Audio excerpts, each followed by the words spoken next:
Anger and fear can drive people to commit unspeakable acts. It's often said that fear inflicts more harm upon us than the actual threats we face, and that the anger harms us more than the individuals in which we're enraged against. In the aftermath of the Battle of Korriban, the Republic Senate building was charged with these very emotions.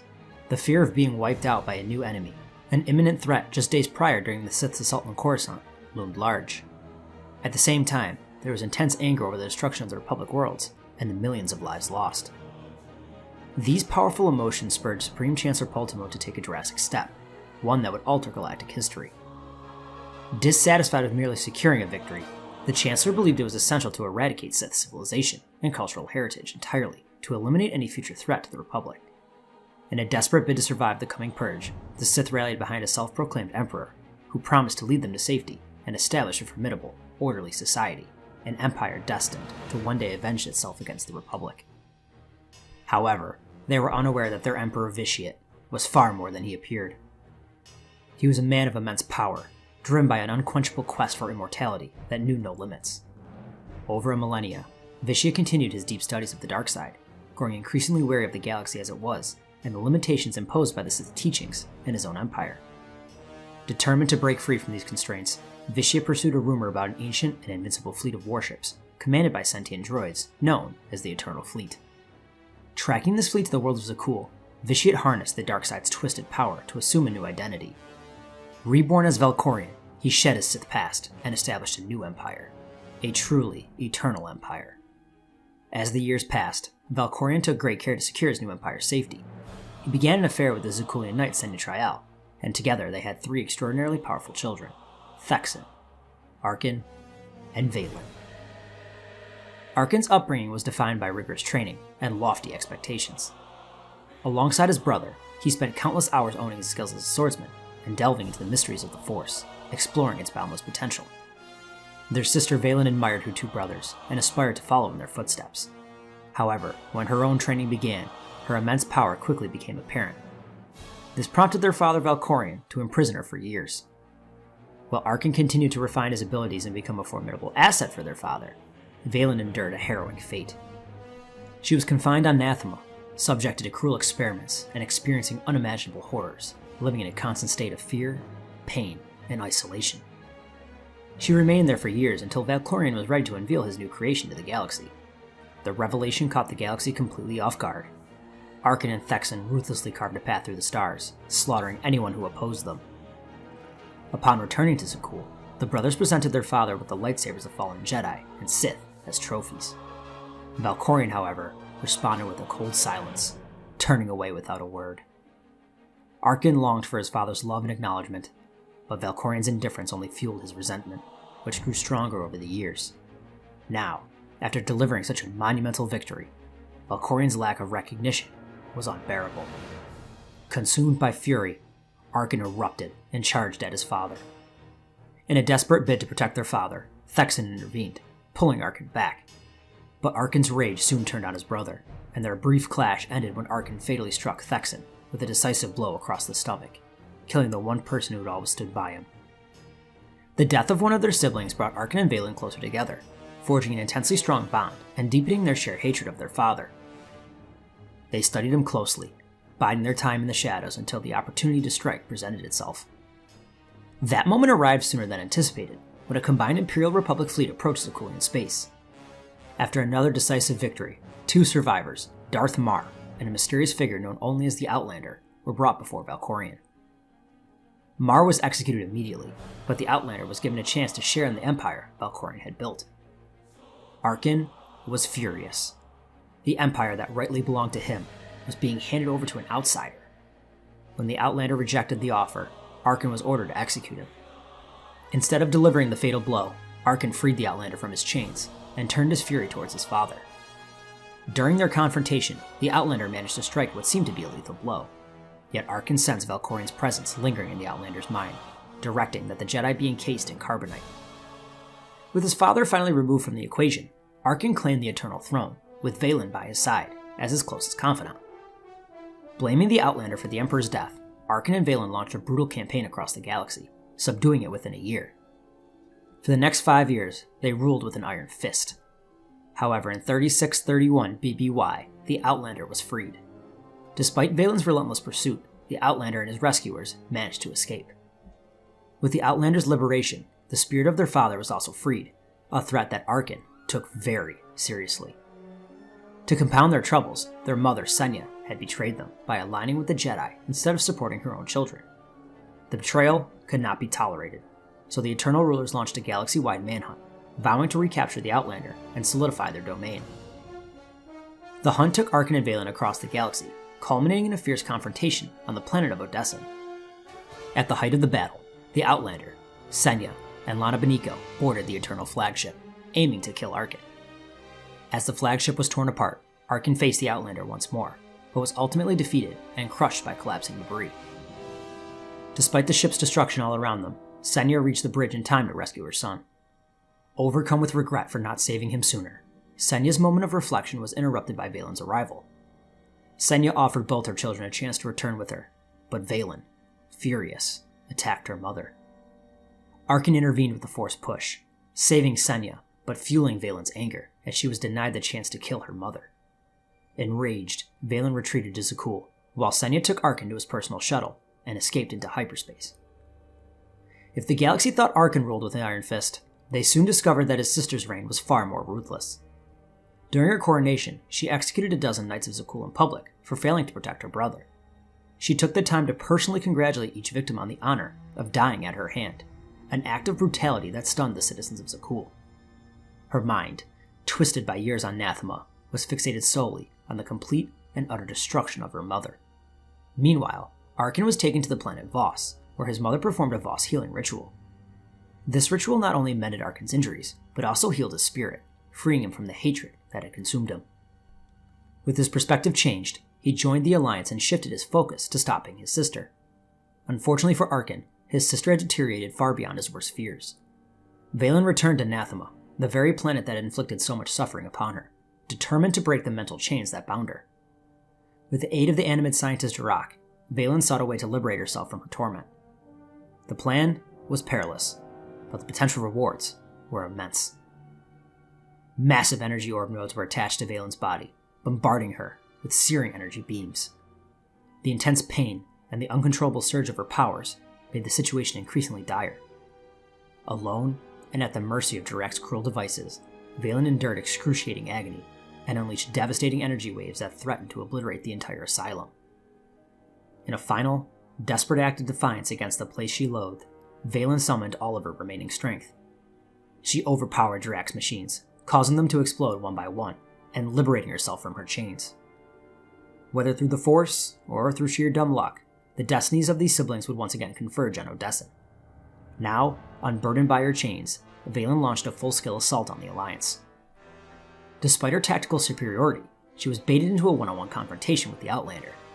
Just as the two were about to clash, Arcann and Senya arrived, attempting to reason with Vaylin once more, but their efforts proved futile. After a brief and intense battle, Vaylin was ultimately defeated. After relinquishing the Eternal Throne to the Outlander, Arcann dedicated himself to serving the Alliance and atoning for his past mistakes. His efforts reached their peak when he helped the Outlander defeat his father's spirit, once and for all, within the Outlander's mind. Even Vaylin glimpsed a path to redemption, as she contributed to the destruction of her father's original body, eradicating his lingering mental imprint and ensuring that he could never return.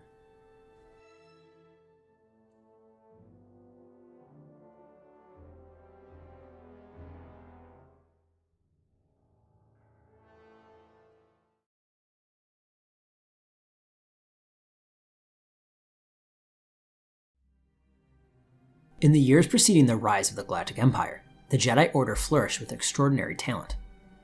The halls of the Great Jedi Temple on Coruscant were graced by some of the most gifted counselors and formidable swordsmen of their time. Among these Jedi stood a knight who epitomized the Order's ideals, rising above his peers. Alongside his apprentice, the prophesized Chosen One, the duo would become the very symbol of the Jedi Order.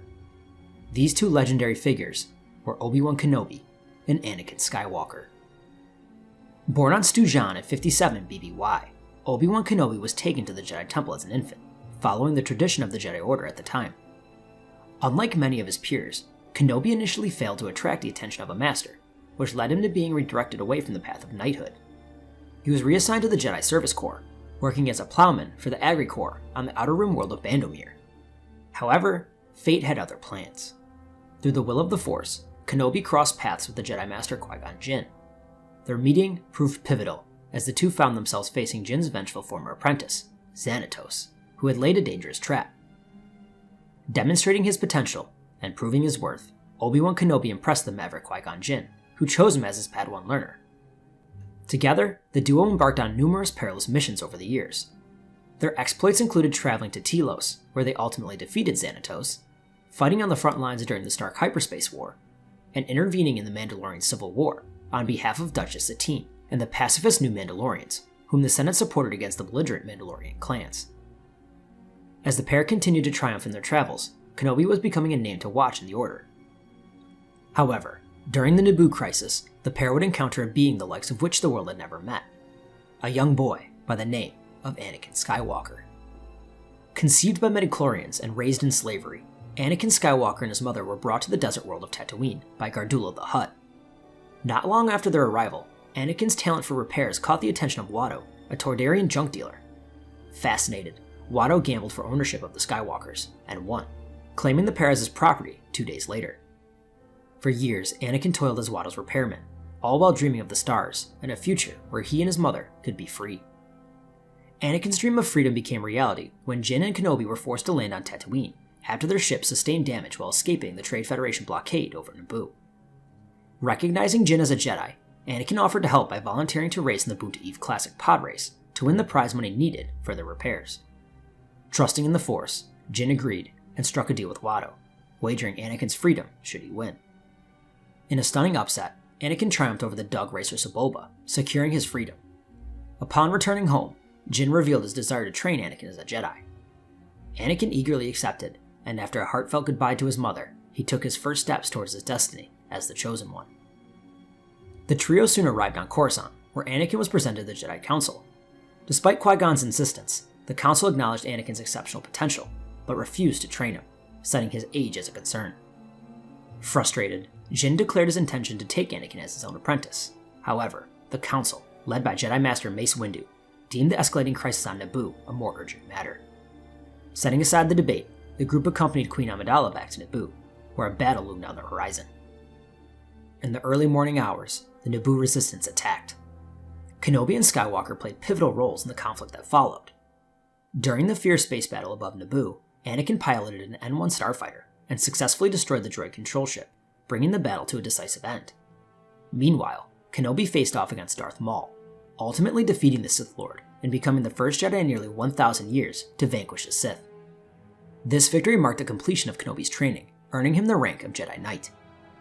However, the triumph was bittersweet, as Qui-Gon Jinn, Kenobi's master and mentor, was killed in the fight. Honoring Qui-Gon's dying wish, Kenobi took Anakin as his Padawan learner, vowing to train him as a Jedi. Over the years, Obi-Wan and Anakin developed a close bond, with Anakin consistently demonstrating abilities far beyond those of his peers. Despite his exceptional talent, Anakin struggled to shake a persistent sense of overwhelming pain and power in his future, a feeling he likened to a sun burning within him. The duo's first mission took them to Telos 4, to investigate the activities of cult leader Cat Chun, highlighting the greatness that was to come. With each passing assignment, the pair proved themselves to be one of the Jedi Council's most dependable teams. In 22 BBY, Kenobi and Anakin became involved in uncovering an assassination plot against Naboo Senator Padme Amidala. After thwarting an attempt on her life, Kenobi followed a lead from a poisoned dart recovered from one of the assassins, while Anakin was tasked with acting as Amidala's personal protector, escorting her back to Naboo. During their time together, Anakin and Padme grew close, and eventually fell in love. Meanwhile, Kenobi's investigation led him to Kamino, a watery world mysteriously missing from the Jedi archives. There, he discovered a massive, unauthorized clone army being bred for the Republic, supposedly commissioned by the late Jedi Master Sifo Dyas.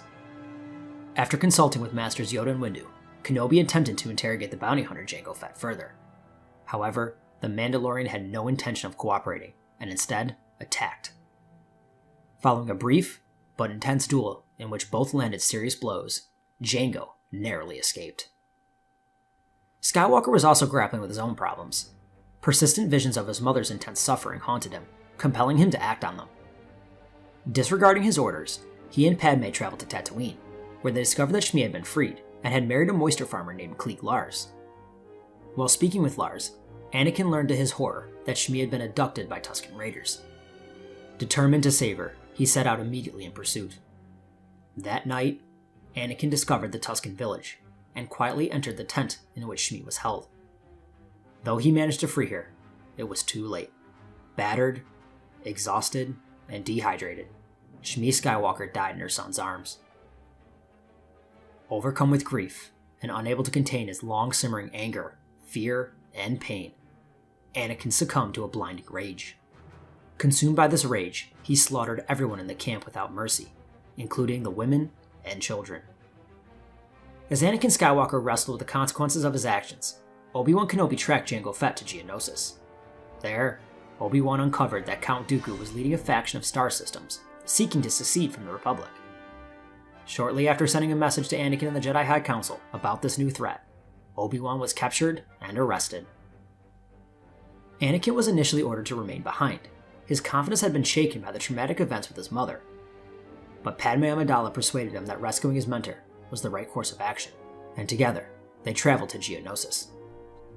After a daring assault through one of the planet's many droid factories, the pair were captured and brought to the gladiatorial execution arena alongside Kenobi, where it seemed their fate was sealed. The trio refused to surrender without a fight, and just as all seemed lost, Master Mace Windu arrived with the remaining Jedi to try and even the odds. Shortly after, the newly formed Grand Army of the Republic joined the battle, turning the tide again. In the ensuing chaos, Kenobi and Skywalker confronted Count Dooku, but were thoroughly defeated, with Anakin losing his arm in the process. Though they survived thanks to the timely intervention of Master Yoda, and the Battle of Geonosis was won, the Sith's final move had been set into motion. The Clone Wars had only just begun. Over the next 3 years, Kenobi and Skywalker became the symbol of the Republic's war efforts, with victories on key battlefields such as Moonlist, Kamino, and Cato Nemoidia. Kenobi's brilliant tactical mind, and Skywalker's exceptional battlefield skills made them one of, if not the most formidable duos in the Republic's military during the war. In the final days of the Clone Wars, after Anakin and Obi-Wan rescued Supreme Chancellor Palpatine, the Sith made their decisive move. While Kenobi was off to Utapau, Palpatine, secretly the Dark Lord of the Sith, Darth Sidious, manipulated Anakin's growing distrust of the Jedi Council, further fueling his fears about Padme's death, and pushed him farther down a dark path.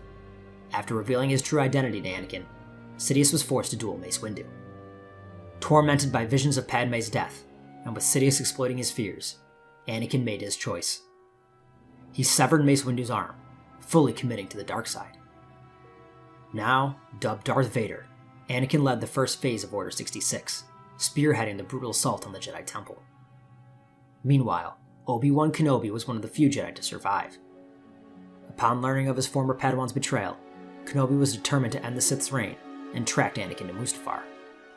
There, the two engaged in a titanic lightsaber duel across the Kleger Court mining facility. At the height of the battle, Kenobi provoked Anakin into attacking, despite his clear tactical advantage.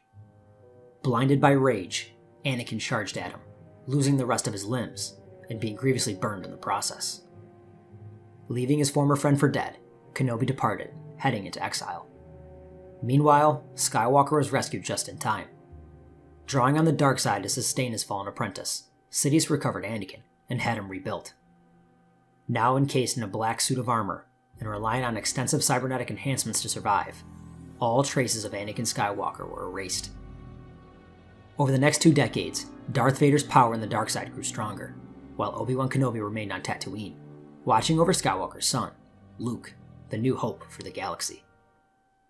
Fate ultimately brought Obi-Wan and Darth Vader together once more during the events of A New Hope, where they faced off once again aboard the first Death Star.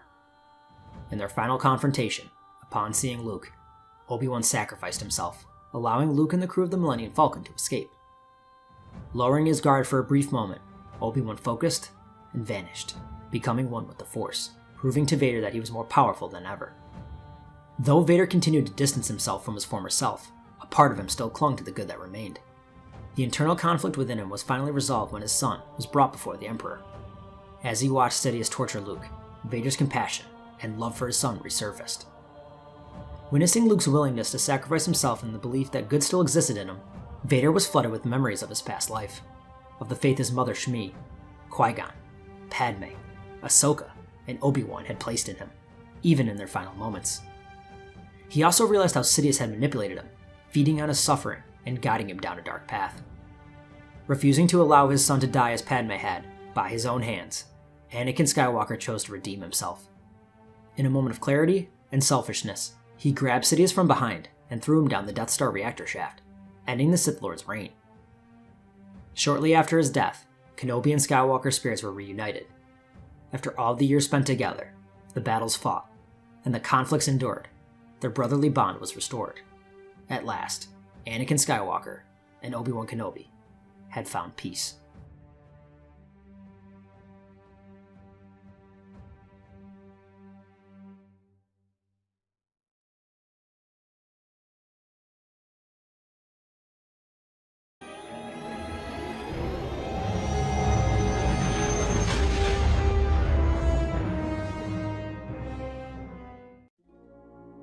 Hey everyone, and welcome to the finale of Season 4 Versus series. This has been quite the road to get here, but after 4 years, a Legacy era mini marathon, and some god-awful Disney Star Wars shows, we finally made it. For all of you who have been around for these years, I appreciate it and I hope this video was worth the wait. This matchup was something I had envisioned for quite some time now. I have always wanted to redo one of my most popular videos on my channel, Arcann vs. Anakin Skywalker.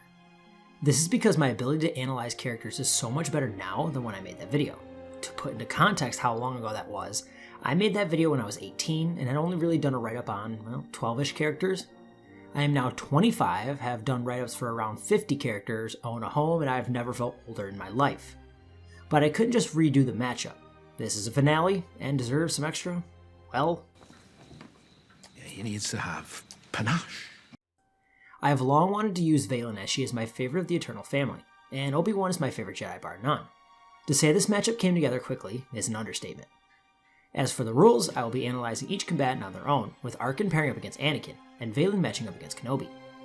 Then I will analyze the two as a team, before giving either team the edge. As for which versions of the characters, I will be looking at Arcann during the events of Echoes of Oblivion, Vaylin right before her death, and Anakin and Obi-Wan during the events of Revenge of the Sith. In addition, I will only be using Legends material for this video, and pretty much all videos moving forward. The new canon in many ways makes no sense, just a giant convoluted mess. Honestly, a perfect representation of how the brand has been treated under Disney. Once again, thank you all for sticking around this long and watching these videos. I honestly can't appreciate it enough. But without further ado, let's jump right into the Season 4 finale, the Eternal Family, Arcann and Vaylin, versus the Heroes of the Republic, Anakin Skywalker and Obi-Wan Kenobi.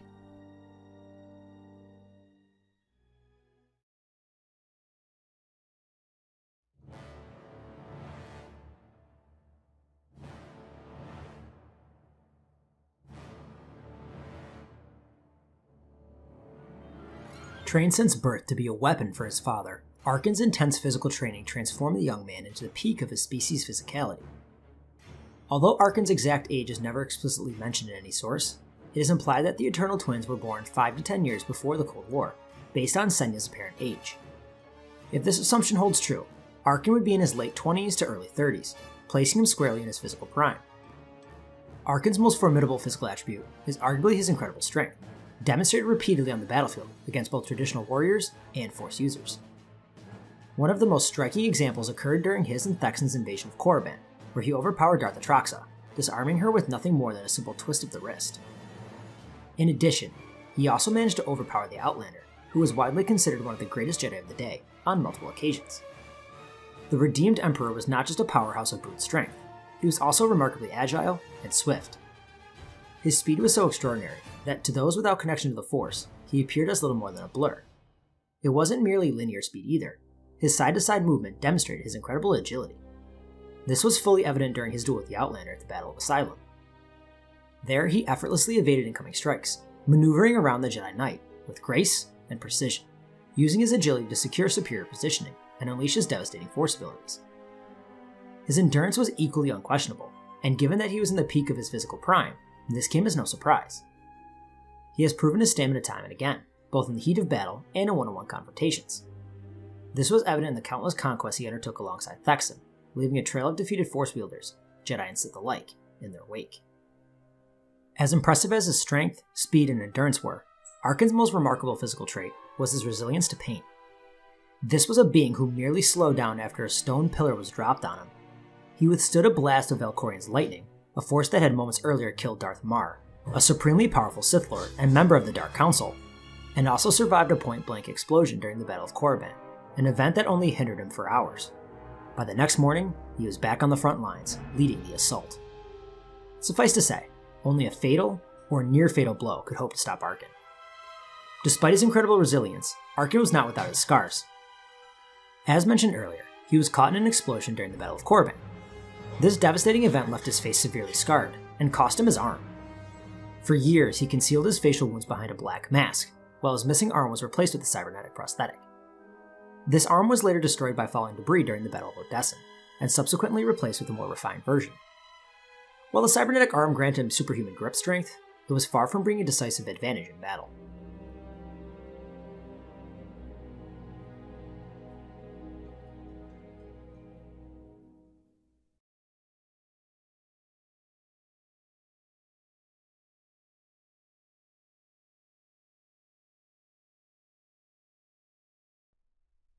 Unlike her brothers, Vaylin was not groomed to serve as an extension of their father's will.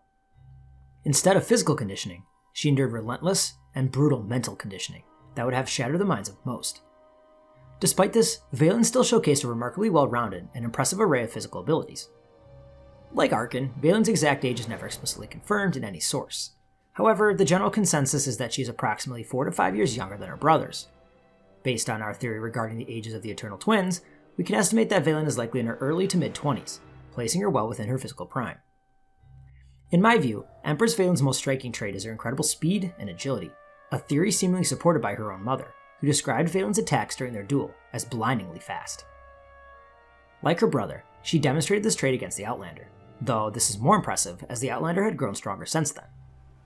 During their skirmish aboard the Gravestone, Vaylin used her speed and agility to outmaneuver the Jedi, executing a move that likely would have resulted in the Alliance commander's death, had her father's spirit not intervened.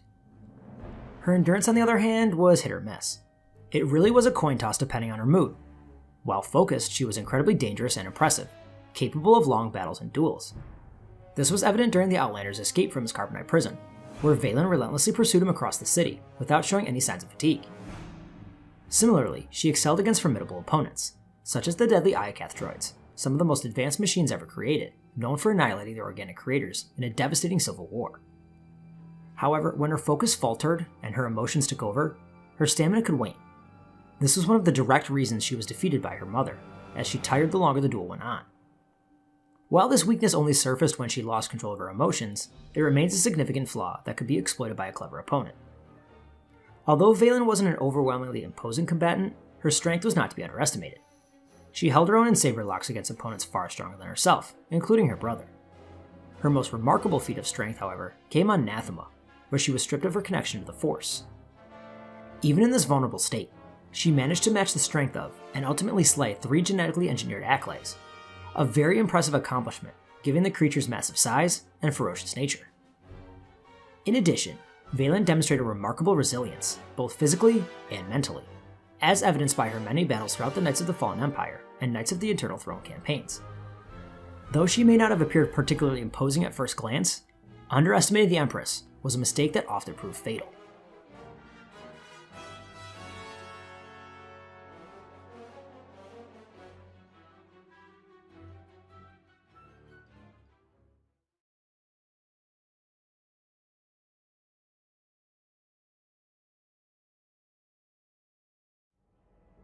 Standing at 6'2" with an imposing and highly athletic build, years spent on the front lines had shaped Anakin Skywalker into the peak of his species' physical prowess. Though Skywalker was already among the most physically gifted Jedi in the Order, the Clone Wars owned him into something extraordinary. At the time of Revenge of the Sith, Skywalker was 23 years of age and just beginning his physical prime. Skywalker's most defining physical trait was, without a doubt, his incredible strength. A striking example of this was demonstrated on Naboo during the Separatist plot to kidnap Supreme Chancellor Palpatine in 20 BBY, where he effortlessly overpowered a Magna Guard with one hand, an impressive feat given their superhuman physical capabilities. His strength was equally evident in battles against Force wielders. During the Battle of Moonlist, Skywalker pursued the Sith assassin Asajj Ventress to Yavin 4, where the two engaged in a grueling duel. In the heat of combat, Skywalker delivered devastating blows that shattered the stone ledge Ventress stood on, decisively ending the duel. This display of raw strength was even more remarkable considering Ventress, a Dathomirian renowned for her resilience, was visibly strained under the ferocity of his strikes. For example, earlier in the duel she had endured being hurled through a stone wall, and on Teth had survived being crushed by a Rancor without sustaining significant injuries. Yet Skywalker's raw strength clearly pushed her to her limit. By the end of the Clone Wars, Skywalker's strength had become legendary, with Count Dooku likening it to the force of a meteor strike. While not as dominant as his strength, the Chosen One's speed and dexterity were nearly as remarkable. The infamous Jedi killer Dirge, renowned for his own combat prowess, even acknowledged Skywalker as the fastest Jedi he had ever faced. Skywalker displayed these abilities as early as his days as a Padawan, moving with such agility that he often appeared as nothing more than a blur. On the battlefield, his speed allowed him to effortlessly evade blaster fire and outmaneuver opponents in one-on-one combat. A prime example of this was his encounter with Dirge above the planet of Miramir, where his superior quickness and precision were on full display. Skywalker's stamina was equally extraordinary, showcasing an almost inexhaustible endurance throughout the Clone Wars.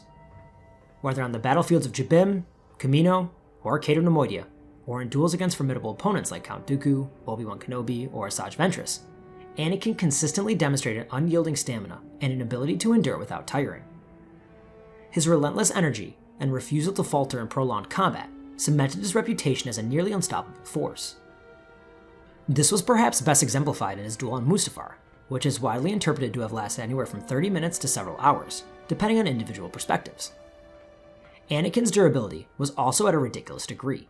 In fact, a case could be made that his durability was his most prominent physical strength. This resilience was forged early in his life, enduring the harsh realities of slavery on Tatooine. Over time, he demonstrated an uncanny ability to withstand injuries that would incapacitate or kill most beings. He shrugged off blows like a direct hit from the arm of a Trident-class assault ship, endured a telekinetic blast and barrages of Force lightning from Count Dooku, and even survived being burned alive on the banks of Mustafar. While his survival on Mustafar owed much to his immense hatred and anger, the fact that he didn't succumb instantly to such catastrophic injuries speaks volumes about his unparalleled durability. Much like Arcann, Anakin was not without his own scars. Shortly after his knighthood, Anakin once again faced Asajj Ventress in the industrial sector of Coruscant. During their duel, Ventress threatened the life of his wife and managed to land a strike above his right eye, leaving a scar that would remain with him throughout the war. Additionally, Skywalker lost his right arm during his defeat at the hands of Count Dooku during the First Battle of Geonosis. His severed limb was replaced with a custom-designed prosthetic, a creation he personally oversaw. Unlike many models that feature synthetic skin for a natural appearance, Anakin's new arm had a skeletal, droid-like design, engineered specifically for durability, rather than aesthetics. This prosthetic served him well for most of the war, until it was destroyed during a mission on Nelvon. There, Skywalker used the arm to destroy a crystal powering the Separatist base's siphon generator. It was quickly replaced with a backup that matched the original specifications. Over time, Skywalker grew to value his prosthetic limb, preferring it over his lost organic arm, despite its limited improvements beyond enhanced grip strength.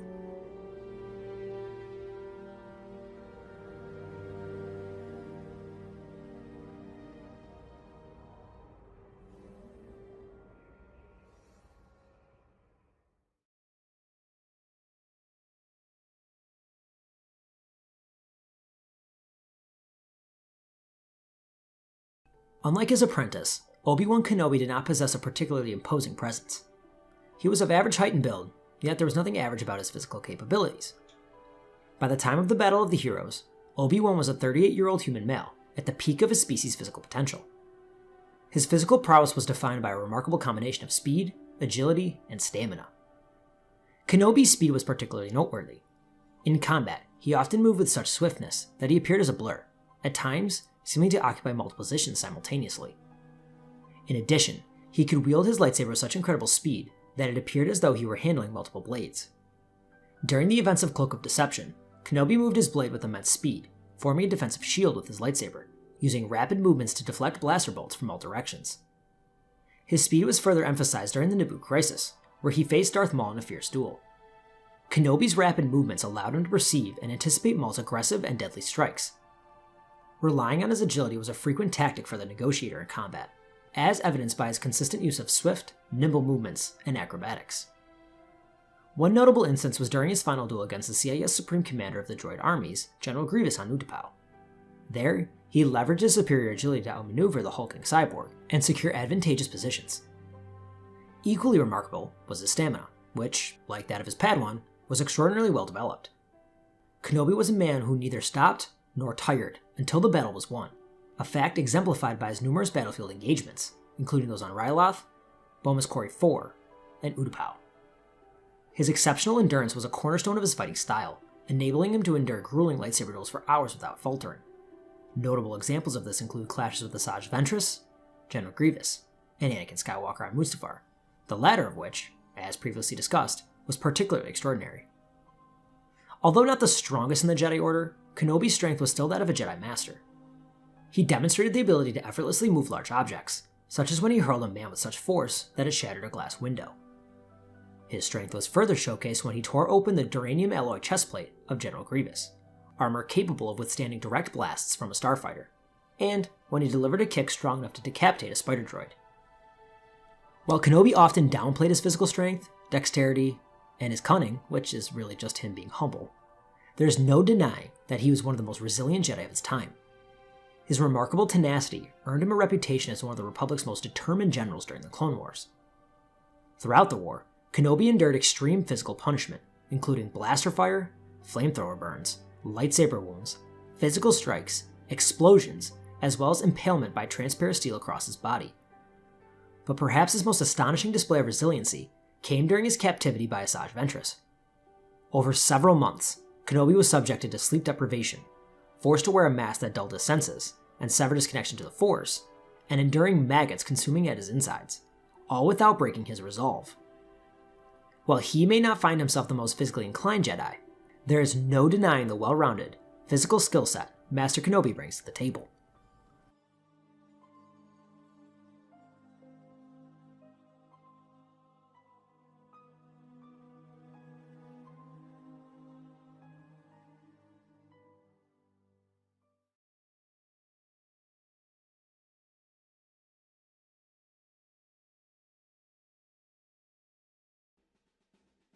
This round is relatively close, but ultimately straightforward. All combatants are relatively young and in their physical prime. Additionally, they are all human, sharing the inherent strengths and weaknesses of their species. In terms of strength, Anakin and Arcann are on pair, each representing the pinnacle of human physical strength. Arcann demonstrated this during the Battle of Korriban and his numerous encounters with the Outlander, while Anakin's formidable strength was evident to anyone who crossed blades with him, as noted by Count Dooku during their final duel. Similarly, Vaylin and Kenobi are in the same tier strength-wise. While not as strong as their counterparts, their physical power is undeniable. Kenobi exemplified this against General Grievous, and Vaylin matched the primal strength of genetically enhanced Acklays, even when her connection to the Force was severed. When it comes to speed and agility, the same balance exists. All combatants have exhibited immense speed, moving so quickly they appear as little more than a blur, and have effectively used their agility to gain superior positioning in combat. Their durability is similarly impressive, leaving no clear advantage. Arcann survived a direct explosion that cost him an arm, and was back on his feet within hours. Anakin endured being burned alive. Vaylin withstood years of brutal mental conditioning that would have shattered the minds of most. And Kenobi endured unimaginable, physical and psychological torment during his captivity at the hands of Asajj Ventress. For these fighters, only a lethal or near-lethal blow would be sufficient enough to stop them. Where differences emerge, and what ultimately determines the physical advantage, is stamina. Once again, Anakin and Arcann are on the same level, proven by their participation in countless frontline campaigns during their respective conflicts. However, the same cannot be said for Vaylin and Kenobi. Kenobi, over the course of his career, has never shown signs of fatigue during combat, whether on the battlefields of the Clone Wars or in lightsaber duels. Vaylin, on the other hand, has displayed inconsistencies. While she can handle prolonged fights under normal circumstances, her emotions can be exploited, causing her to lose control and tire, as seen in her duel against her mother, Senya. This weakness, though slight and exploitable only by a clever opponent or one versed in Dune Mach, is a critical factor. Unfortunately for Vaylin, Kenobi falls squarely into that category, as demonstrated by his witty, mocking remarks in his many battles against Ventress. In the end, these combatants are strikingly similar in most aspects: species, age, strength, and speed. However, Vaylin's minor stamina vulnerability is enough to tip the scales in a contest this close, especially against an opponent like Kenobi. Anakin and Obi-Wan get the physical edge.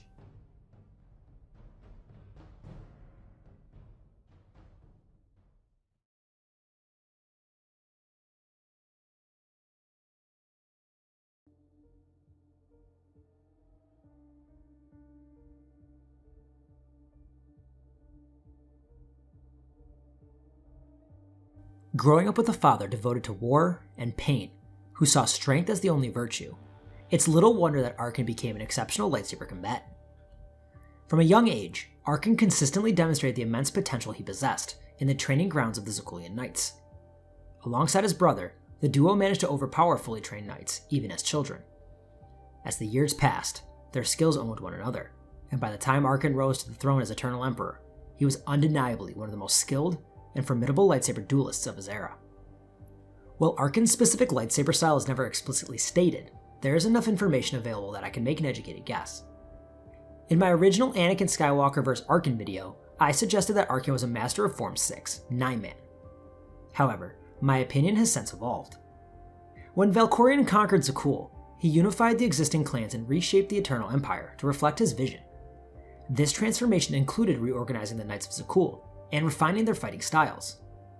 During this time, he likely introduced the classical 7 forms of lightsaber combat, with the Knights focusing primarily on Forms 1, 3, 5, and 7, much like the Sith warriors of Valkorion's previous Sith Empire.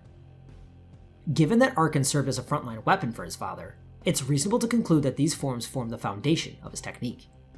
However, in my eyes, by the time he became Emperor, his style primarily consisted of Form 3 Surisu, both variants of Form 5 Xian and Dijem So, and Form 7 Juyo. A style highlighted by his use of aggressive and calculated Form 7 blade work. While some might argue that Arcann developed a unique fighting style native to Zakuul, I disagree. As noted, Valkorion shaped Zakuul in his image after his rise to power. Although we don't exactly know how lightsabers first appeared on Zakuul, it's a safe assumption that their introduction coincided with this period. If Zakuul had developed in complete isolation without Valkorion's influence, they wouldn't have knowledge of the established forms. However, this scenario just seems unlikely. It's far more plausible to me that Valkorion introduced lightsabers and the 7 forms of combat to Zakuul shortly after his ascension to Eternal Emperor. Form 3 Surisu was developed in response to the widespread emergence of blasters as offensive weapons. It evolved from the basic blast deflect training of Form 1, emphasizing tight blade work and subtle dodges to maximize defensive coverage while minimizing exposure to ranged attacks. Unlike the Dijem So variant of Form 5, which focused on lightsaber combat, Xian was tailored for the battlefield. It was designed to excel against blaster fire and enemy strikes, while maintaining the ability to deliver powerful counterattacks. Xian was particularly effective when facing multiple opponents, though it was less advantageous in one-on-one duels. Its emphasis on deflecting blaster fire reflected the practical needs of Jedi, who often faced overwhelming numbers and needed to balance defense with offensive capability. The other variant of Form 5, Dijem So, emerged from practitioners of Form 3, who found its purely defensive approach too passive, as it prolonged combat by waiting for openings rather than creating them. Dijem So emphasized immediate counterattacks, using the opponent's own force against them to dominate the duel. This style focused on overpowering adversaries through calculated and forceful responses. Finally, Juyo, also known as the Ferocity form, was regarded as the most vicious and demanding style of lightsaber combat. Described as chaotic and erratic, Juyo combined fury with a malignant grace, placing a heavy emphasis on offense. It required significant internal focus and mastery, making it the most challenging form to wield effectively. Jedi Master Vrook Lamar, a noted practitioner, stated that a skilled user of Form 7 could eviscerate a lone enemy, as the form was specifically designed for one-on-one lightsaber duels. To effectively wield such a fighting style, Arcann used a single-bladed yellow lightsaber. His original lightsaber was constructed during his training, with both he and Thexan crafting their first weapons while still in childhood. By the time Arcann reached adulthood, he had acquired other lightsabers identical in appearance to his original. These lightsabers featured a relatively simple design, adorned with Zakuulian ornamental motifs. The blade was most likely powered by a synthetic yellow crystal, which enhanced its cutting power but slightly reduced its maneuverability. Offensively, Arcann was nothing short of relentless. He primarily employed the chaotic, passion-driven strikes of Juyo in a direct, aggressive assault, aiming to overwhelm his opponent through sheer force and intensity.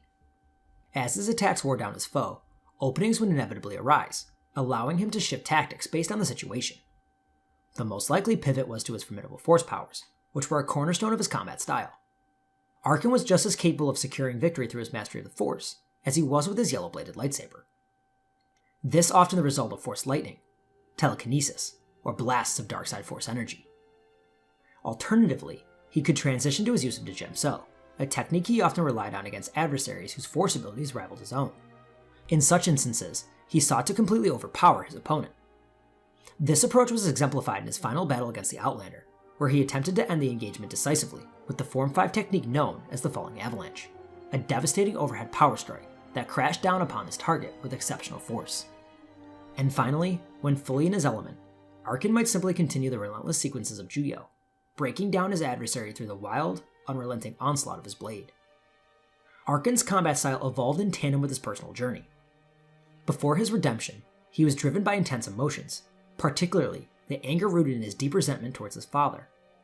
This fueled a passion-driven approach reminiscent of Darth Maul in TCW, with Arcann's inner aggression amplifying his mastery of Juyo.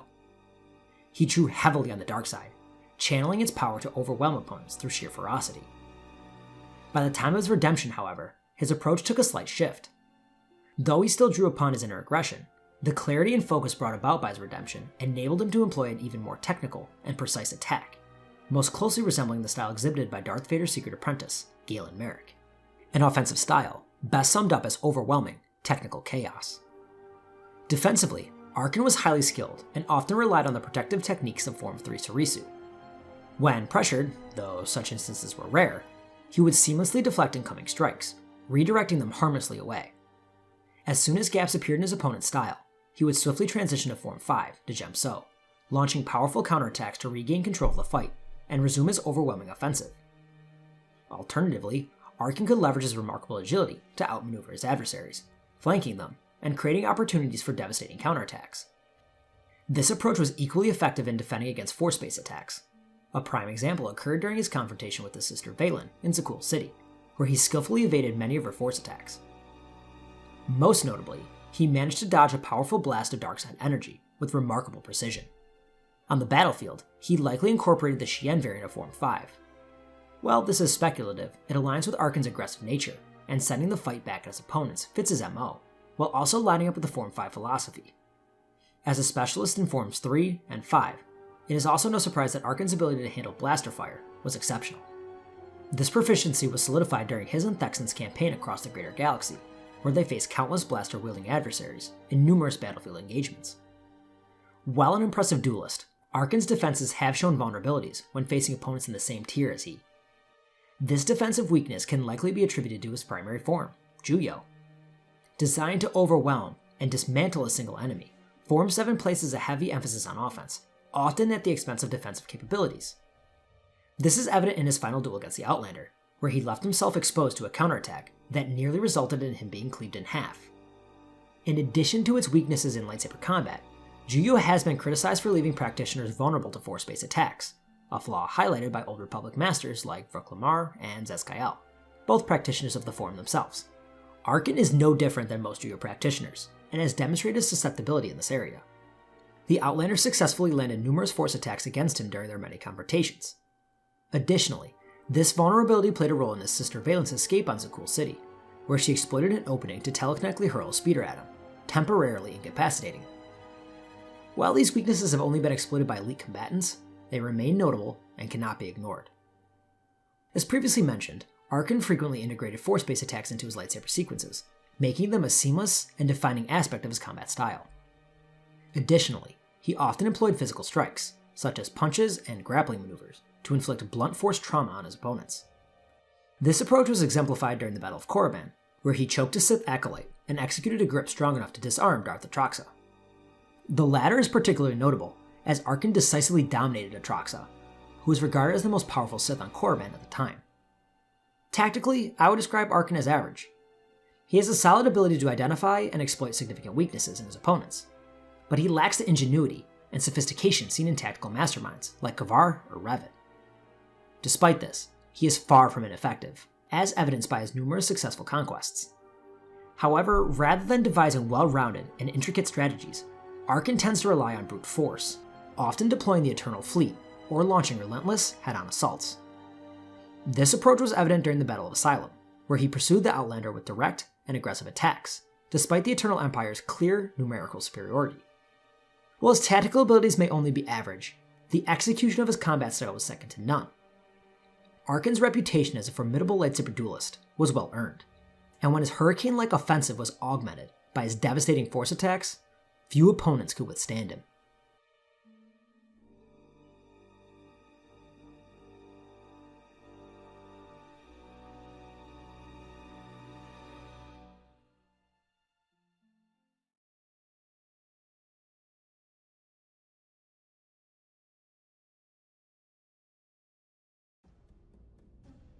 Considering the many challenges she faced, Vaylin's skill with the blade is truly impressive.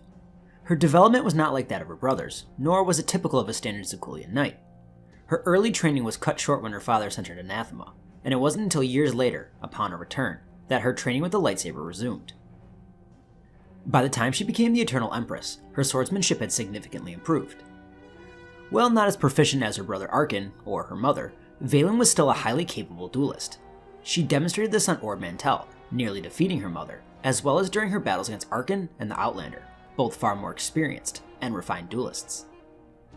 While Vaylin's preferred lightsaber style isn't explicitly stated, there is enough evidence in her depictions throughout her appearances in SWTOR to make an educated guess. I personally believe she practiced Form 1, Shi Cho.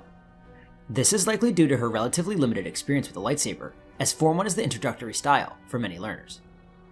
Additionally, several of her characteristics as a duelist align with the traits of Form 1.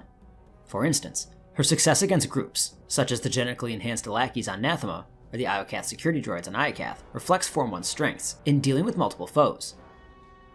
Shi Cho's sweeping, wide strikes are ideal for facing numerous enemies, and this is mirrored in Vaylin's combat style. In addition, many SWTOR cutscenes show her utilizing broad, sweeping strokes and raw, untamed blade work, both hallmarks of Form 1. While some may argue she might use Nyman, or even no form at all, I disagree.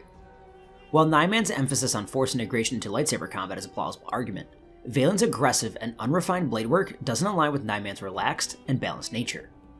Additionally, while Nyman can easily incorporate force sequences into lightsaber combat, other forms, including Shi Cho, can also seamlessly integrate these force attacks.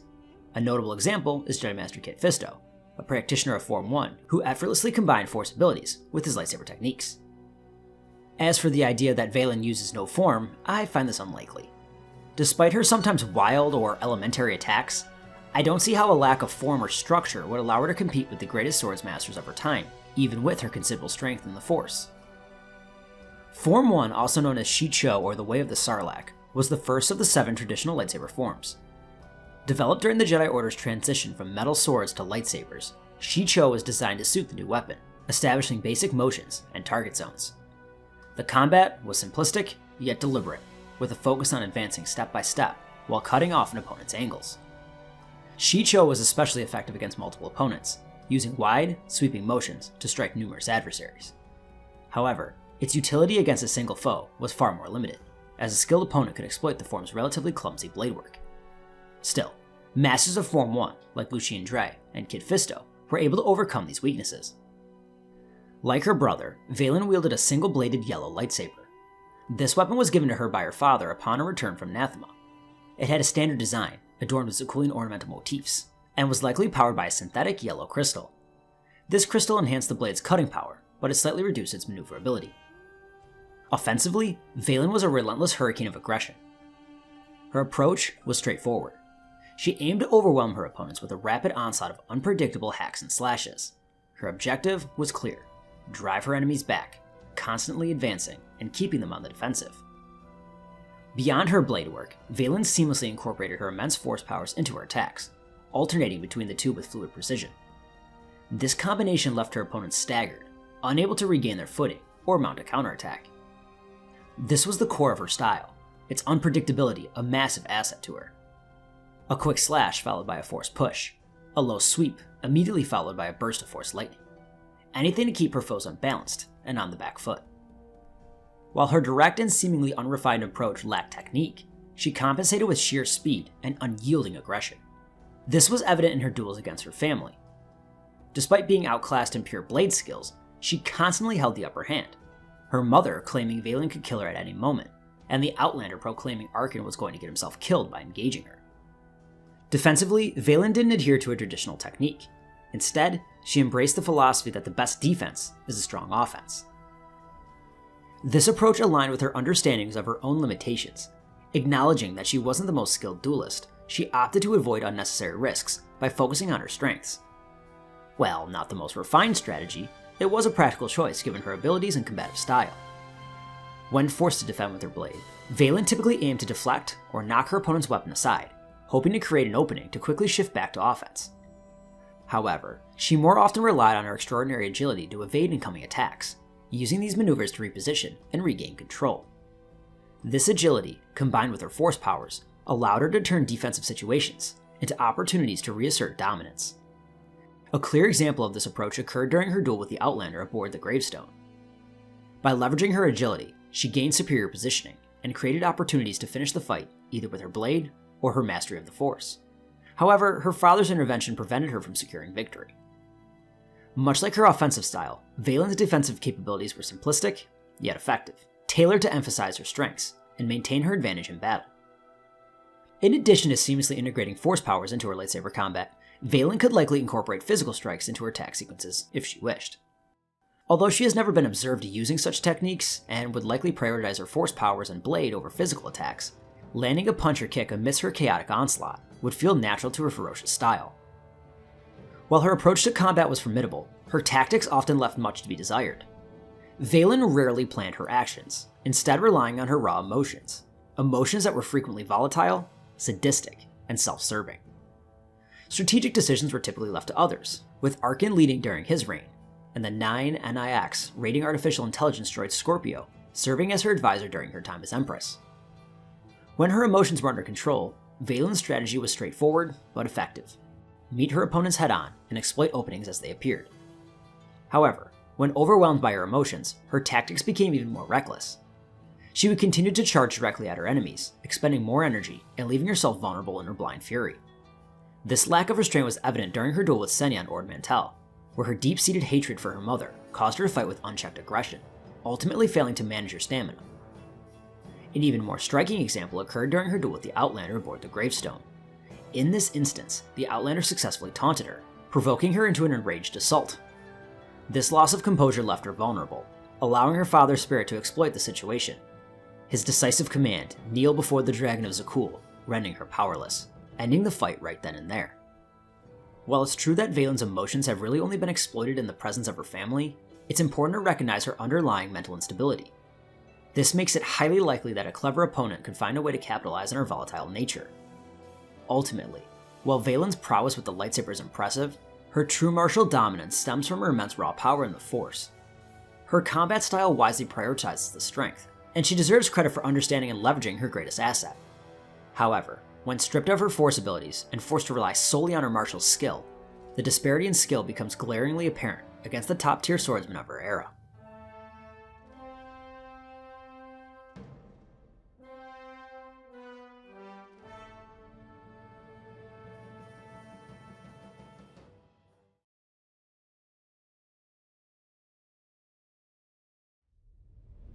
Anakin Skywalker was undoubtedly one of, if not the greatest lightsaber combatant of his generation. Considered a prodigy, he quickly surpassed his peers, and soon was being compared to the great masters of his day, despite being considerably younger and less experienced than all of them, by a fairly significant margin. By the end of the Clone Wars, Skywalker had cemented this reputation through a series of extraordinary feats, besting the likes of the Sith acolyte Asajj Ventress, whose skill with a lightsaber impressed Darth Sidious, Count Dooku, who at the start of the Clone Wars was second only to Yoda in swordsmanship, Jedi Battlemaster Sin Dralig, renowned for his mastery and teaching ability with the blade, and Jedi Master Shaak Ti, one of the most powerful council members of her time. Skywalker's lightsaber technique diverged significantly from his master Obi-Wan Kenobi's more defensive and philosophically passive approach. Instead, Anakin emphasized overwhelming offensive power, mastering both variants of Form 5, Xi'an and Jem So. Also known as the Way of the Krayt Dragon, Form 5 was developed by practitioners of Form 3, who felt that the defensively minded form unnecessarily extended time spent in combat by forcing its users to wait for an opportunity to strike, rather than create their own openings. Djemso was designed to use an opponent's attack against them, as seen by Djemso's emphasis on immediate counterattacks, bringing the force of the opponent's own blow against them, and seeking to dominate the duel. Xian was described as being well adapted to guard against blaster fire and enemy strikes, without compromising one's ability to launch powerful counterattacks. The style worked best when countering attacks from multiple opponents, and was typically less effective against a single adversary. With its focus on repelling blaster fire, Xian kept in mind that the Jedi were often outnumbered by their opponents, and needed to defend themselves while retaining offensive capability. Anakin complemented his primary reliance on Form 5 with elements of other styles to address its limitations. He incorporated the acrobatics of Form 4 Taru to enhance Djemso's inherent lack of mobility, as well as to add flair to his technique. From Form 6 Nine Man, he drew techniques that integrated force-based attacks into his sequences. And from Form 1 Shi Cho, he adopted foundational elements to strengthen his overall versatility. Despite these additions, Skywalker relied almost exclusively on Form 5 during combat, with the other forms rarely appearing in his repertoire. Skywalker's lightsaber design reflected his robust and aggressive fighting style. Throughout his life, he carried two lightsabers with similar designs. These featured a durable casing, either solid or sectional to resist power surges, and a heavy shrouded beveled emitter, which allowed for specialized offensive and defensive maneuvers. The hilt included a rigid grip, ideal for the strength-based techniques of Djemso, and was modified to function underwater, taking the advice of Jedi Master Kit Fisto, who believed that the modification should be an absolute necessity in all lightsabers. His weapon was powered by a blue Dagon crystal, prized by the Jedi for its force attunement and superior blade quality. While its structure favored maneuverability, it slightly reduced cutting power compared to other crystals. In addition to his lightsaber, Skywalker initially wore modified Phase 1 clone trooper armor over his Jedi robes at the onset of the Clone Wars. This lightweight plastoid alloy composite armor provided protection against blaster fire and shrapnel. By the time of Revenge of the Sith, however, like most Jedi, Anakin had abandoned the use of armor, favoring the traditional Jedi attire. Skywalker's fighting style offered versatility and adaptability in almost any situation, refined through years of dedicated training, and further owned by countless battles he fought during the Clone Wars. This style was nothing short of generational, with Count Dooku stating Skywalker was the greatest master of Form 5 he had ever seen during their final duel aboard the Invisible Hand. This is very notable, considering how incredibly gifted Dooku is, and when taking into account the 83 years of experience he possesses. Offensively, Skywalker was the embodiment of raw power and relentless aggression. His blade work was tight and direct, delivering rapid, strength-driven power strikes designed to break through his opponent's defenses with impeccable timing and precision. He maintained unyielding pressure, launching attacks that were utterly overwhelming and terrifying to face. This ferocity was evident during his duel with Count Dooku on Naboo, following the Separatist plot to kidnap the Chancellor. In that encounter, Skywalker relentlessly battered Dooku's defenses, and if not for the Count's timely use of Force lightning, he might very well have ended Darth Tyrannus right then and there. Defensively, Skywalker was highly proficient and adhered closely to the principles of his chosen form. As mentioned, Form 5 emphasized using an opponent's attack against them through immediate counterattacks, and Anakin exemplified this approach. He kept his blade movements tight, meeting incoming strikes head-on before swiftly retaliating with brutal and lethal intent. Against ranged opponents, his mastery of Xian allowed him to effortlessly deflect blaster bolts and redirect them back at his attackers with remarkable precision. Despite his formidable defenses, Skywalker's style was not without its weaknesses. While he attempted to address Djemso's inherent lack of mobility by incorporating the acrobatics and footwork of a Taru, he never entirely overcame this limitation. This sometimes left openings that skilled opponents could exploit. For example, in his final duel with Count Dooku, he left himself vulnerable, resulting in a devastating kick that sent him flying across the observation deck, which all things considered was a massive improvement considering he left himself open on Geonosis, and the Count took a chunk of his arm. Similarly, Asajj Ventress exploited these vulnerabilities during their duel on Coruscant, nearly taking his eye in the process. While his attempts to improve his mobility with the Taru is good in theory, he chose a form known for all offense. This resulted in a double-edged sword for the Jedi Knight. While it improved his mobility and further enhanced his already overwhelming offensive capabilities, it did little to bolster his defense, and in some instances, arguably weakened it. A notable example of this occurred during his infamous duel with Ventress on Yavin 4. Although he used Ataru's acrobatics to re-engage in the fight, it left him exposed to telekinetically thrown debris, resulting in a painful fall that briefly incapacitated him. This wasn't the sole reason for his vulnerability in this fight. His mindset and tactical approach undoubtedly played a role, but it was still a contributing factor nonetheless. With that said, this was a trade-off Skywalker would take every day of the week, favoring the increased offensive Ataru brought to his combat style. Even with these holes in his style, only the most skilled and gifted opponents could capitalize on these flaws, underscoring his remarkable overall prowess. In addition to his lightsaber technique, Skywalker seamlessly integrated force-based attacks into his combat sequences. Much like his blade work, these force abilities were direct, overwhelming, and unleashed with destructive intent. This was often displayed in the form of telekinesis, using it to blast opponents away, or hurl loose objects at them. The latter tactic would become a hallmark of his fighting style, after his transformation into Darth Vader. Skywalker also had a penchant for incorporating physical strikes into his sequences, adding another raw and aggressive dimension to his already brutal combat style. Examples of this include a crushing grip that disarmed a fallen Barriss Offee, a force-enhanced choke that certainly captured Count Dooku's attention, and a powerful kick that sent his master flying during their titanic duel on Mustafar. While undeniably effective, these strikes lacked technique. Unlike the refined and artful strikes of Darth Maul's Teräs Käse, Skywalker's approach resembled the unpolished yet devastating ferocity of a brawler in a bar fight. In addition to studying Form 4 to enhance his mobility in combat, Skywalker also explored the form to develop his proficiency with dual blades. However, he noted that this practice was primarily an exercise in control, expressing doubt that he would ever need to rely on it in battle. While not a true master of the technique, Skywalker's skill with dual blades was impressive, as demonstrated during the Battle of Geonosis.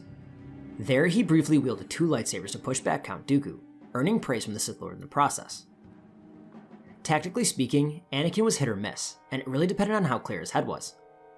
While he lacked the measured and contemplative nature of his master, Obi-Wan Kenobi, Anakin could display remarkable creativity, one of the most brilliant examples being during the Battle of Bothawai. There, Skywalker cleverly positioned ATTE walkers on the asteroids within the system's asteroid field. He then baited General Grievous's fleet into a head-on engagement, using the walkers to outflank and annihilate the droid commander's forces. That said, this was oftentimes the exception to the rule, rather improvising to the situation around him, rather than develop an overall grand strategy. In one-on-one combat, Anakin's tactics were very straightforward, a relentless, head-on assault, aimed at overwhelming his opponents through sheer force. This made him an ideal battlefield partner for Obi-Wan, who served as the anvil to Anakin's hammer. While simplistic, this approach was brutally effective. He could also make excellent use of his environment, if he chose to do so. For instance, during a mission to return a kidnapped Rhoda the Hutt to his father, he used telekinesis to conjure a sandstorm against Count Dooku.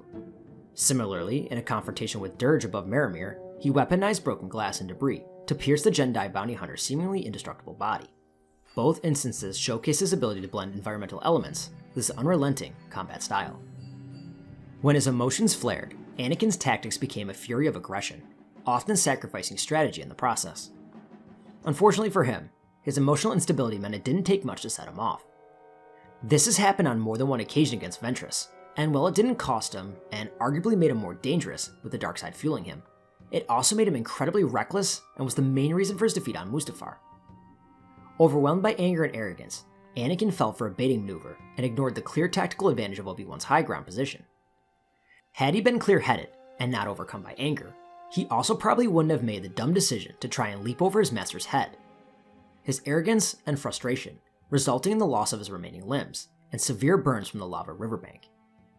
Had Anakin approached this duel with a clear mind, it's likely he would have emerged victorious, his superior connection to the Force most likely tipping the scales in his favor, given that the two were otherwise evenly matched swordsmen in my eyes. While his emotions rarely cost him in battle, it did make his already straightforward tactics even more dangerously one-dimensional. This method often led to an all-or-nothing outcome. Either Anakin would overpower and incapacitate his opponent, or he would suffer a devastating defeat. This is exemplified by the fact that nearly all of Skywalker's major lightsaber duels ended with someone being maimed. At the end of the day, Anakin Skywalker's reputation as a once-in-a-generation lightsaber duelist was indisputable. His blend of raw skill, refined technique, and relentless aggression made him nearly unbeatable for all but the most extraordinary swordsmen.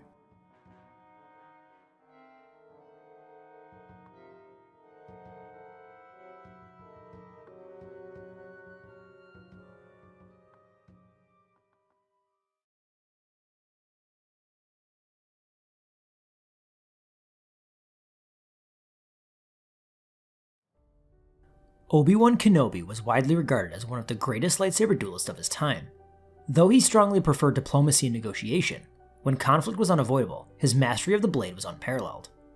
This talent was apparent early in his life when, as an initiate, he defeated the Dark Jedi Brook Chun, and later, as a Padawan, bested the Sith Lord Darth Maul during the Naboo Crisis, becoming the first Jedi in over 1,000 years to defeat a Sith.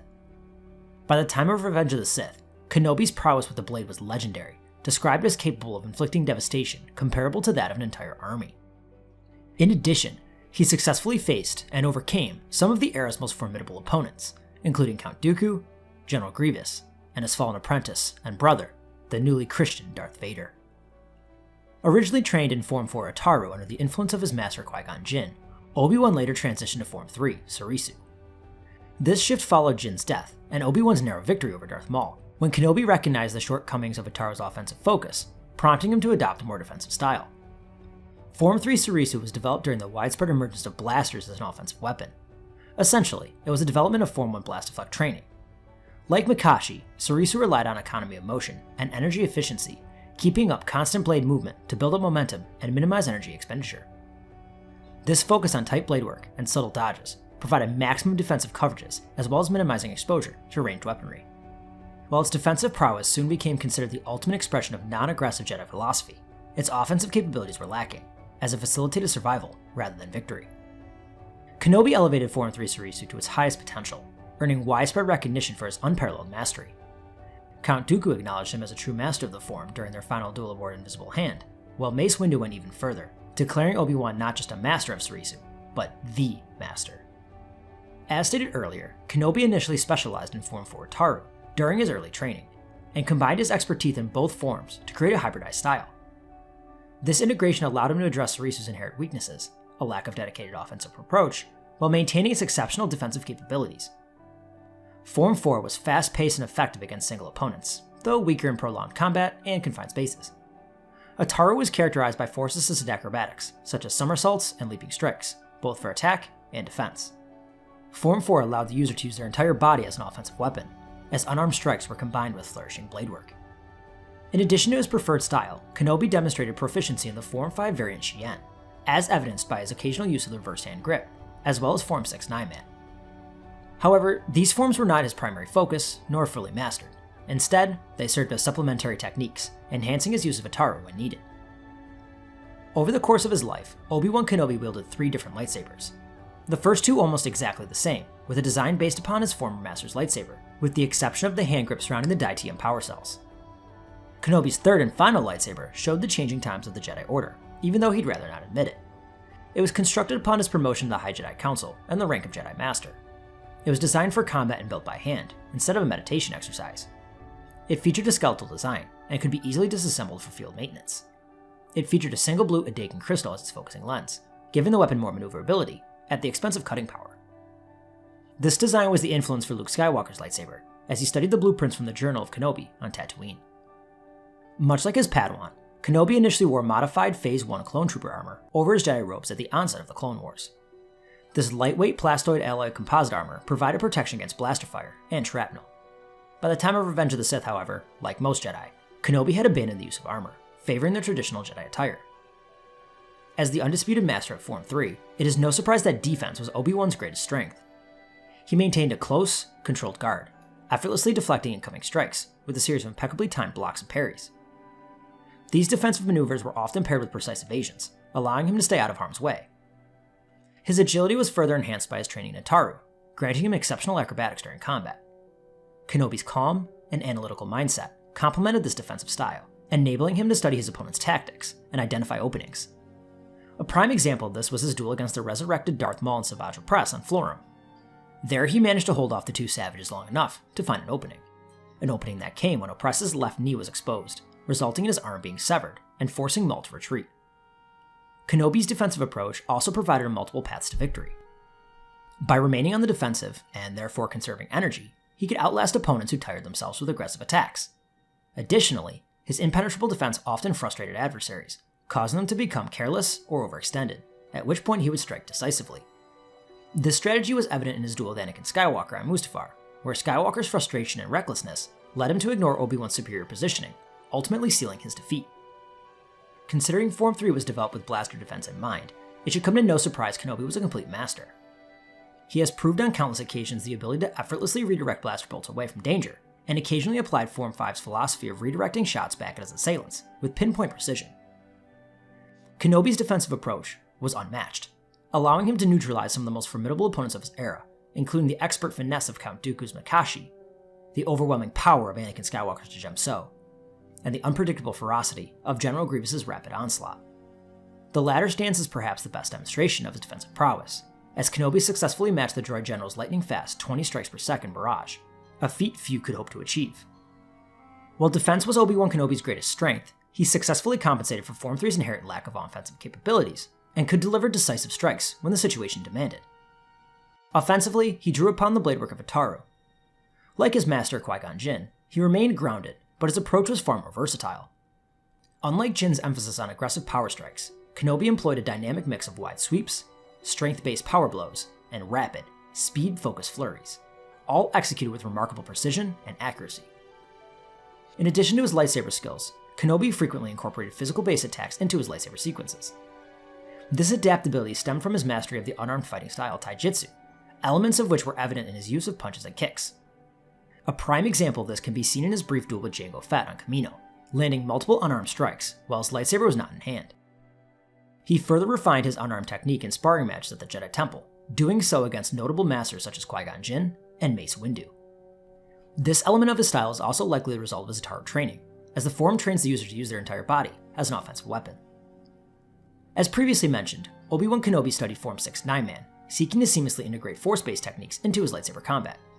This goal was achieved with great success, as evidenced by his frequent use of precise and well-timed telekinetic waves during many of his duels. Kenobi's training in 9-Man also gave him experience with Jar Kai, the art of dual blade fencing. While this was arguably the least refined skill in his arsenal, he demonstrated enough proficiency to hold his own against formidable opponents, such as Asajj Ventress during his and ARC Trooper Alpha 17's escape from Red Attack, as well as against Savage Opress and Darth Maul in combat. Beyond his lightsaber skills, Obi-Wan was a capable marksman. This was notably displayed during his undercover mission as Reiko Hardeen in The Box, where he used a sniper rifle to effortlessly hit moving targets with precision. Despite his competence, Kenobi regarded blasters as uncivilized compared to the elegance of a lightsaber. Tactically, Kenobi was one of the Jedi Order's finest strategists during the Clone Wars. He personally led his troops to numerous victories on key battlefields such as Ractus Prime, Moonlist, and Utapau, amongst others. His consistent success earned him the rank of High General, the highest military position a Jedi could attain, short of becoming Master of the Order or Grand Master. His diplomatic prowess earned him the title of the Negotiator, while his strategic brilliance often minimized clone casualties during engagements. Kenobi's ingenuity extended to his ability to use the environment to his advantage. He frequently sought defensive positions on the battlefield, or maneuvered combat to locations that favored his strengths, enabling him to achieve victory with minimal effort or loss. In an era renowned for its masterful swordsman, Obi-Wan Kenobi distinguished himself through his unique defensive style and unwavering adherence to Jedi philosophy. His exceptional Jedi skill, tactical genius, and belief in the principles of the Jedi Order made him one of the most remarkable figures of his time.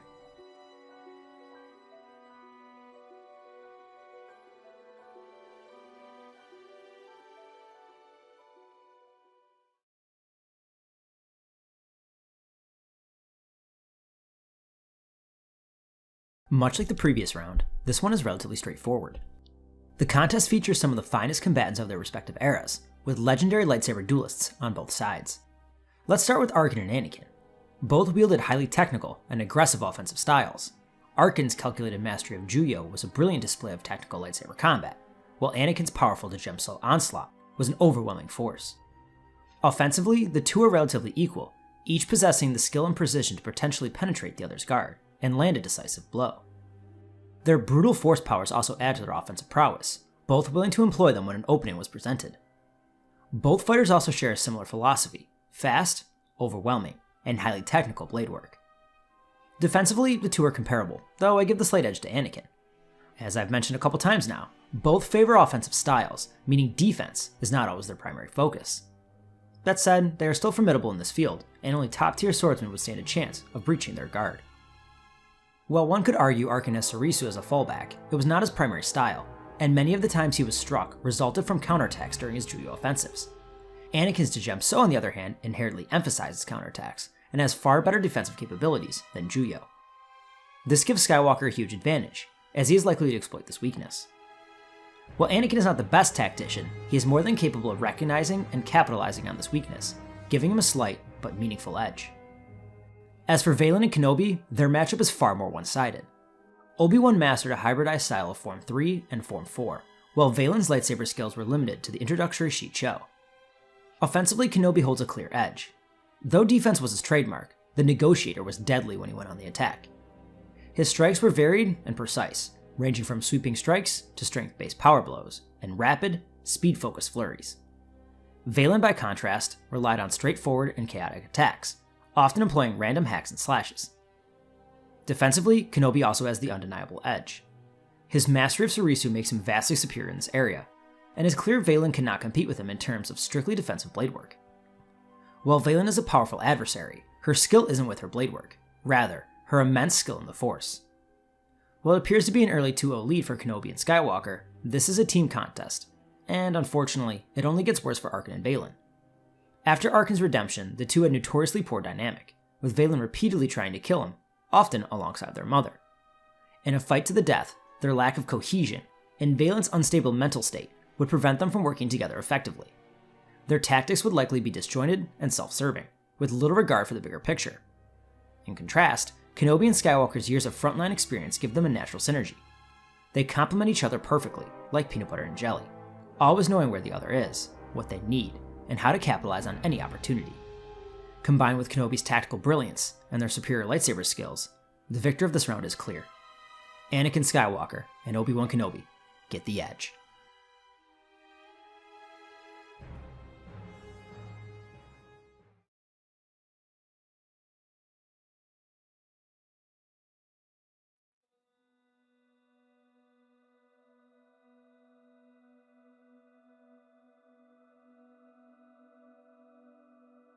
As the offspring of one of the most powerful beings in galactic history, it's no surprise that Arcann wielded immense power. Jedi Grandmaster Satele Shan and Sith Dark Council member Darth Mar both attributed much of Arcann's strength to his unique approach to mastering and utilizing the Force. They believed that no Jedi or Sith alone could defeat him, forcing the Outlander to elevate his abilities significantly to even stand a chance. Even Arcann's father, who rarely acknowledged his son, frequently praised his power in conversations with the Outlander. If that wasn't impressive enough, Arcann was considered to have the potential to rival his father. A wildly impressive feat when considering how powerful Tenebrae actually was, and a feat we will get further into once we reach the verdict of this round. Like all Force wielders, Arcann used the Force to enhance his physical attributes. Before his redemption, he paired this augmentation with Force Rage, channeling his anger and pain to amplify his speed, strength, and ferocity. After his redemption, Arcann relied on Force Valor to achieve similar feats, without reverting to his darker self. In terms of telekinesis, Arcann was exceptionally sound. The young man had no issues performing basic Force pushes and shoves, oftentimes casually throwing large objects with ease. This technique was a staple of his combat style, often used with immense power. For example, during the Battle of Zakuul, he unleashed a telekinetic blast on a pair of Sky Troopers with such force it tore one to pieces. Arcann also demonstrated the ability to breach the defenses of other Force users, ragdolling the Outlander on multiple occasions, and even more impressively, sending his sister flying while gravely injured. Despite his overwhelming raw power, Arcann also showcased precision in his telekinetic abilities. He could use them subtly, such as executing a guard break, sending a telekinetic blast through the ground to unbalance and stagger opponents. Additionally, Arcann had mastered the lightsaber throw, skillfully using telekinesis to manipulate his weapon during combat. In addition to offense, Arcann was very skilled in the use of TK for the defensive. He was capable of powerful Force shields, most notably using one to defend himself from a storm of vast Force energy that completely incapacitated the Outlander. However, his defense wasn't without flaws. Against skilled Force wielders, Arcann's defenses were vulnerable to well-timed telekinetic attacks. This was evident during his duel with the Outlander at the Battle of Asylum, where a perfectly timed Force push sent him reeling. Still, more often than not, Arcann was the one landing these attacks, rarely on the receiving end. Not much is known about Arcann's telepathic abilities, but it can be assumed he was highly adept, given the extent of his power. He demonstrated the ability to communicate entirely non-verbally with his brother, and even more impressively, with the aid of Valkorian's holocron, Arcann was able to telepathically project himself into the Outlander's mind, assisting in the defeat of Valkorian in a battle of wills. While he has not been explicitly credited with using the traditional Jedi mind trick or wielding any other offensive telepathic abilities, it is reasonable to infer that he possesses the capability. Returning to defensive abilities, Arcann is skilled in the use of Tutaminis. Tutuminus was a power that enabled the user to absorb or deflect harmful energy-based attacks by drawing them into their body and either dispersing or redirecting the energy. This ability could defend against a variety of attacks, including blaster bolts and force lightning. In some cases, highly skilled practitioners could even use it to counter lightsabers. While Arcann's proficiency with Tutuminus remains uncertain, it's reasonable to assume he could use it effectively against blaster fire and other projectiles. However, his ability to counter more advanced techniques, such as force lightning, is speculative and lacks definitive evidence.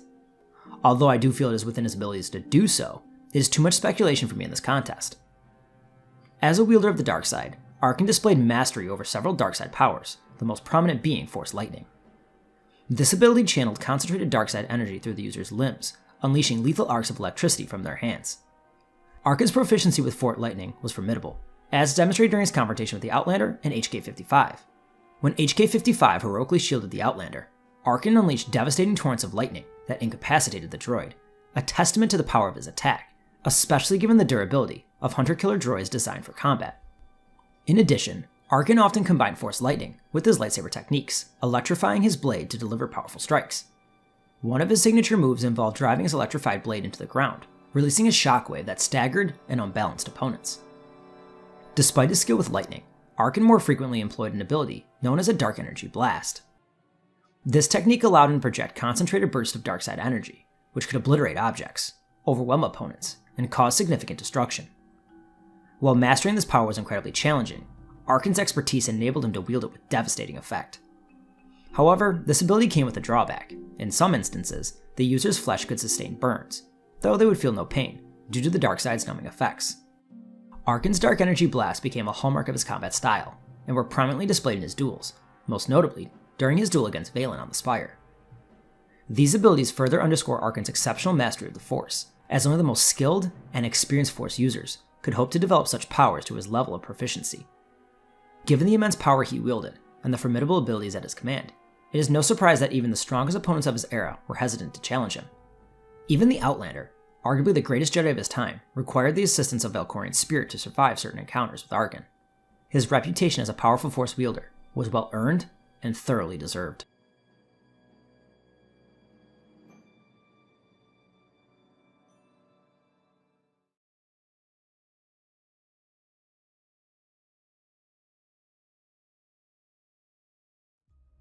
Even among a family renowned for its undeniable strength in the Force, Vaylin's immense power stood apart as something truly extraordinary and deeply unsettling.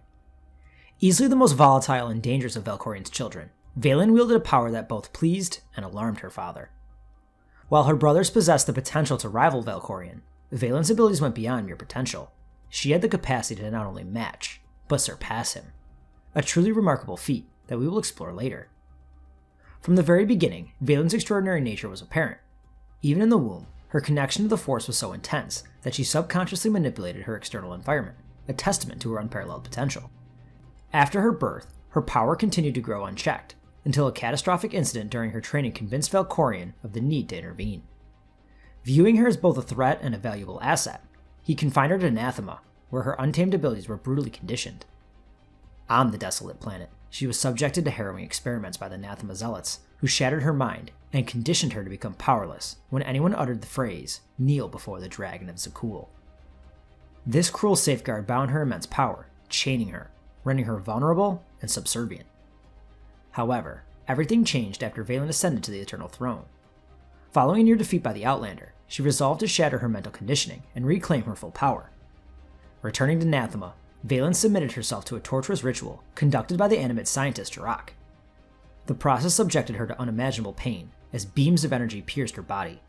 Yet, driven by sheer determination and a refusal to perish on the world that had caused her so much suffering, Vaylin summoned all her strength. She overpowered the ritual's machines, destroying them one by one in an explosion of raw power. This act created a disturbance in the Force so profound that it awakened Senti Trial from her slumber on the distant planet of Odessen. With her chains now broken, Vaylin emerged more powerful than ever before. Free from the limitations imposed on her, she delved deeper into the Force, finally beginning to tap her true potential as a Force wielder.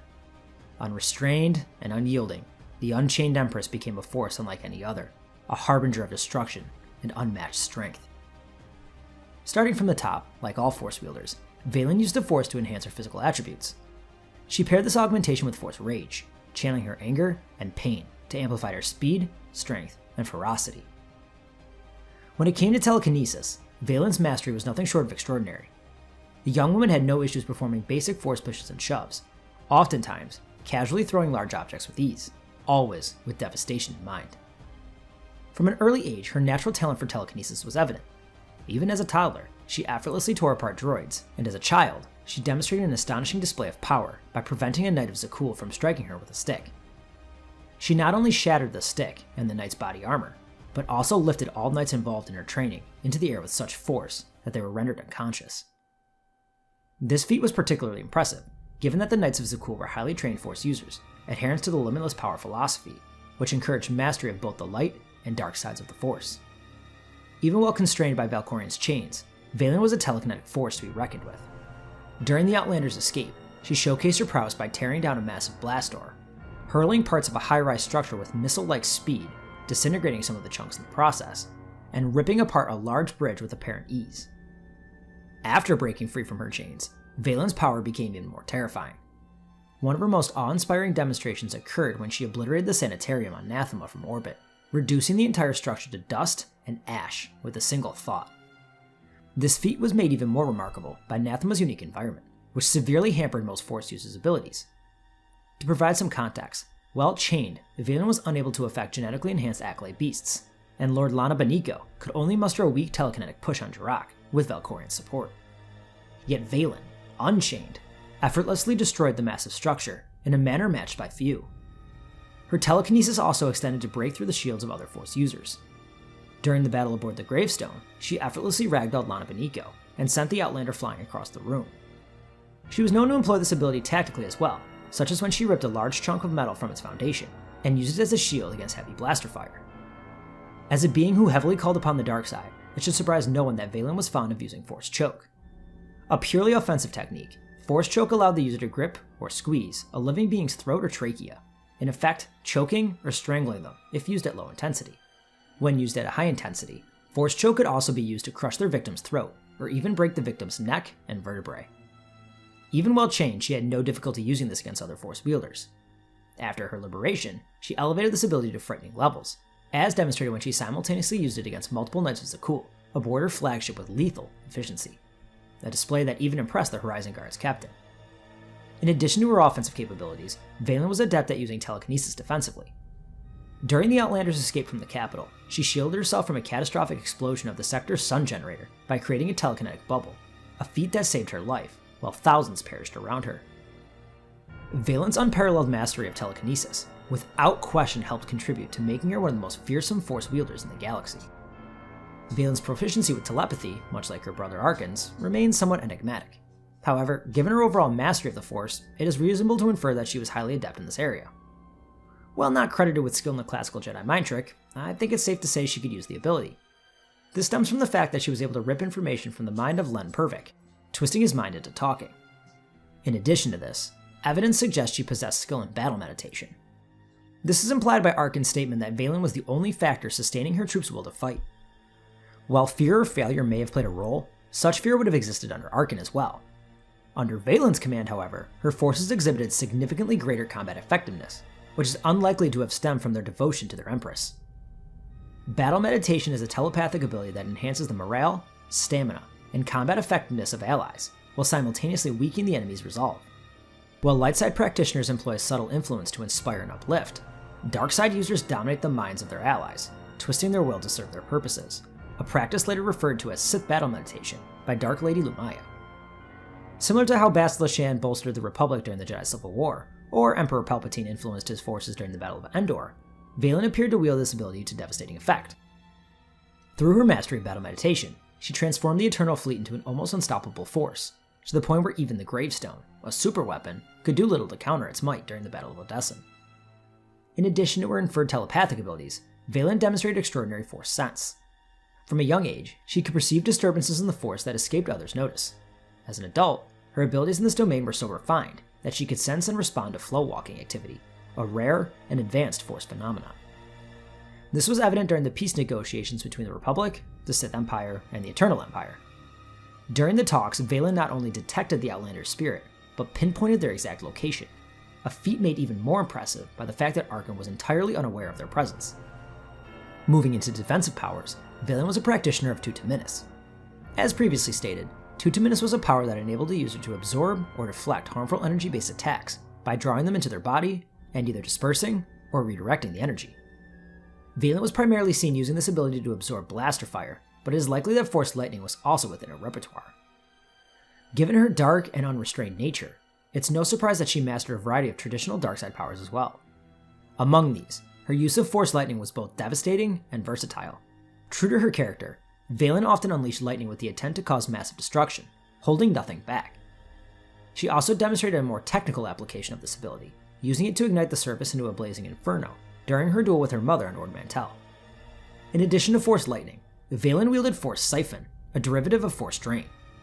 Although the specifics of this ability remain ambiguous, it likely siphoned vitality from her opponents, replenishing her own strength, while leaving her enemies drained and fatigued.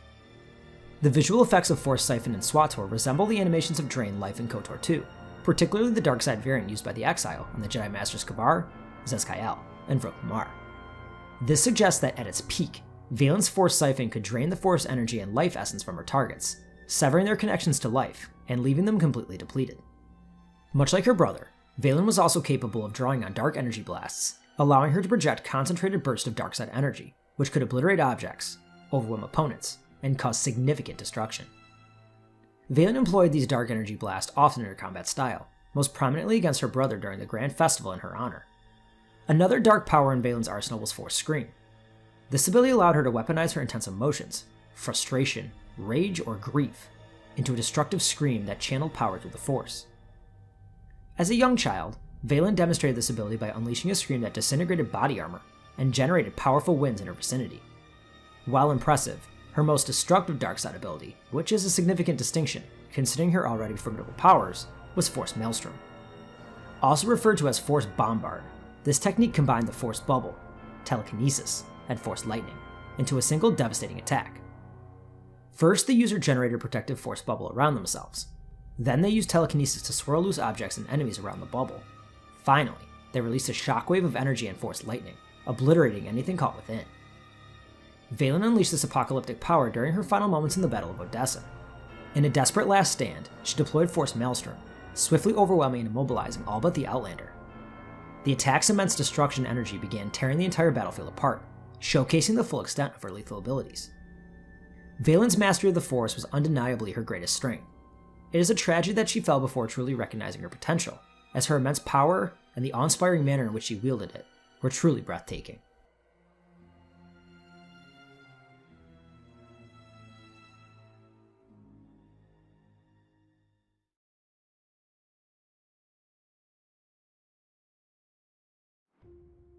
Anakin Skywalker, the prophesized Chosen One destined to bring balance to the Force, was born of the Force itself, a direct response to Darth Plagueis and Sidious, who had tipped the scales of the Force toward the dark side through prolonged meditation.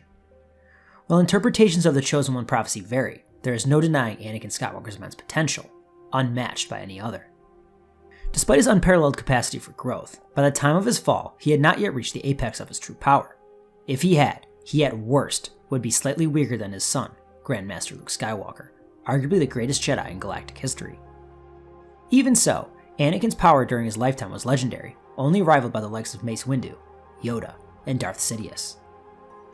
Like all Force wielders, Anakin used the Force to enhance his physical attributes. However, unlike many Jedi of his day who paired it with Force Valor, Anakin paired it with Force Rage, drawing upon his mental instability, his anger, and pain to boost his own speed, strength, and ferocity. His turbulent upbringing and experiences on the front lines of the Clone Wars forged his raw and overwhelming application of the Force, particularly in his mastery of telekinesis, as Anakin's telekinetic prowess was extraordinary. He effortlessly executed basic Force pushes and shoves, and often hurled massive objects with destructive intent. Early in the Clone Wars, he demonstrated this ability by redirecting a Separatist dreadnought into incoming missiles, a feat of immense precision and power. By the war's end, his ability had grown even further, exemplified during Order 66, when he ripped down a large temple statue and hurled a heavy fragment through a nearby door with ease. This was a favorite attack of Skywalker's, and he has been shown to take advantage of loose debris in many of his contests. This is highlighted in his duel with Asajj Ventress on Coruscant, where he weaponized industrial equipment and electrical wires to subdue her. In addition to using his environment, Skywalker was also fond of using telekinesis with his lightsaber, using the saber throw technique to eliminate multiple hostiles during the Battle of Jabim. In addition, I also believe he has the ability to use this against other trained Force wielders. While not canon, in the Revenge of the Sith video game, which if you've never played before, go and get it, it's fantastic, Skywalker uses a saber throw to impale Jedi Battlemaster Sindralik. While this fight differs immensely from the novelization, which to me is the clear-cut canon depiction of the fight, it still emphasizes Anakin's mastery of this technique, as his overall power and skill is consistent in the game as it is across the other Episode 3 media. In addition, his use of the saber throw in this context is very impressive, as the game's portrayal of Dralik is far more powerful than his novelization counterpart. Due to his wild emotions and arrogance, Anakin was always walking a fine line with the dark side, and this was no different in his use of telekinesis, becoming a practiced hand in the Force choke ability. A purely offensive technique, Force choke allowed the user to grip or squeeze a living being's throat, or trachea, in effect choking or strangling them if used at a low intensity. When used at a high intensity, Force choke could also be used to crush their victim's throat, or even break their neck and vertebrae. Anakin demonstrated his use of this power across a wide spectrum. On one occasion, he employed it to subdue a weakened TCW version of Ventress in the underlevels of Coruscant. Conversely, he used it to crush the neck of Techno-Union scientist during a mission in Nelvon in the final days of the Clone Wars. While Anakin primarily utilized telekinesis offensively, he was also highly skilled in its defensive applications. His most remarkable defensive use of TK occurred during the Clone Wars novel Gambit Siege, where he held off a Theta Storm for an extended period, a storm that Qui-Gon described as the most awful thing he had ever seen, and Obi-Wan even noted that Master Yoda could not have accomplished such a feat. An extraordinary achievement, given Yoda's status as one of the greatest Force wielders in galactic history. Additionally, Anakin was proficient at using telekinesis to defend against attacks from other skilled Force users. However, elite combatants like Ventress and Dooku occasionally managed to breach his defenses, though such instances were rare and required immense power to overcome the Chosen One's formidable guard. Much like his mastery of telekinesis, Skywalker was an exceptionally gifted telepath. While not his primary approach, the Jedi mind trick was effortless for him. He frequently used it to bend the weak-minded to his will, and could extract information from others, as seen with the Duro's bounty hunter Cad Bane, alongside Masters Windu and Kenobi. His most impressive telepathic feat occurred during Attack of the Clones, where he persuaded an entire club filled with scum and villainy to remain calm and return to their drinks, as if the Jedi had never been there. Skywalker's influence extended beyond sentient beings, showcasing his proficiency in beast control. This ability allowed him to calm and tame creatures, or even exert complete control in extreme cases. Though he preferred mechanical speeders, he demonstrated his skill most notably during his attempted execution in the Geonosian arena by subduing a Reek set to attack him. Anakin also harnessed his telepathic abilities to enhance his combative effectiveness, notably through the Battle Mind ability. Battle Mind was a power wherein one's moral and fighting spirit was augmented through sheer focus, giving a user the drive to fight through even the hardest of conflicts. Through pure fighting spirit, the Battle Mind ability could push the user's physical limits, allowing its user to overcome the disabilities of old age and even fading stamina. Perhaps Skywalker's most striking telepathic talent lay in his limited use of Farsight, which granted him a glimpse of the future. This ability was among the earliest he used, aiding him in pod racing, a sport no other human could compete in. Unlike Masters of Farsight, who had complete control of their visions, Skywalker lacked such mastery. This inability to control his foresight ultimately led him to Palpatine, as his visions of Padme's death drove him to seek any means to prevent it. Anakin Skywalker possessed an exceptionally well-developed Force sense, allowing him to effortlessly perceive the emotions of those around him and detect danger with remarkable precision. This ability reached extraordinary heights, enabling him to sense threats that even Obi-Wan could not. In my eyes, however, his most impressive display came when he blindly sensed when to drop from hyperspace without crashing into a planet, at speeds far greater than the speed of light. Though his proficiency in Force healing was not as advanced of that as Barriss Offee, Anakin demonstrated a basic understanding of the healing arts. However, this ability required time and meditation, making it impractical for spontaneous use in combat. Additionally, Force healing is less effective when tainted by the dark side, a path Anakin frequently flirted with, further diminishing its utility for him. Although never confirmed, countless people have contributed to the idea that Anakin was proficient in the art of Mechaduru due to his immense skill with electronics and machinery, an idea that I agree with. Developed by the Sith, this technique allowed its practitioners to exert their influence over inanimate and robotic constructions. Through Mechaduru, mechanical structures could be bound to the will of the user and imbued with the power of the Force itself. While rare for the Jedi to wield this power, some certain members of the Order would still practice the technique, such as Jedi Sentinels operating as tech experts. His exceptional skill with electronics and machinery supports this theory, as he often modified his starfighter, upgraded droids, and customized his prosthetic arm. Although he never reached the mastery of figures like Kazdan Paratus or Billy Darzu, Anakin's use of Mechadara was well-rounded and practical, perfect for his role as a frontline warrior. As stated earlier, Anakin was always walking a fine line on the dark side due to his volatile emotions and arrogance. This led to him being skilled in a few dark side techniques, a very rare feat for the Jedi of his day. The most glaring example of this came in the use of Force Scream. He employed this ability during intense rage, most notably after defeating Asajj Ventress on Yavin, and during the recapture of Tyth, where his scream caused significant destruction to the archive hall, the Lee Merge Power Plasma Facility, and even unsettled Darth Tyrannus. It was then and there where the Count felt the power the young man possessed, realizing Skywalker was a greater threat to the Sith than anyone perceived.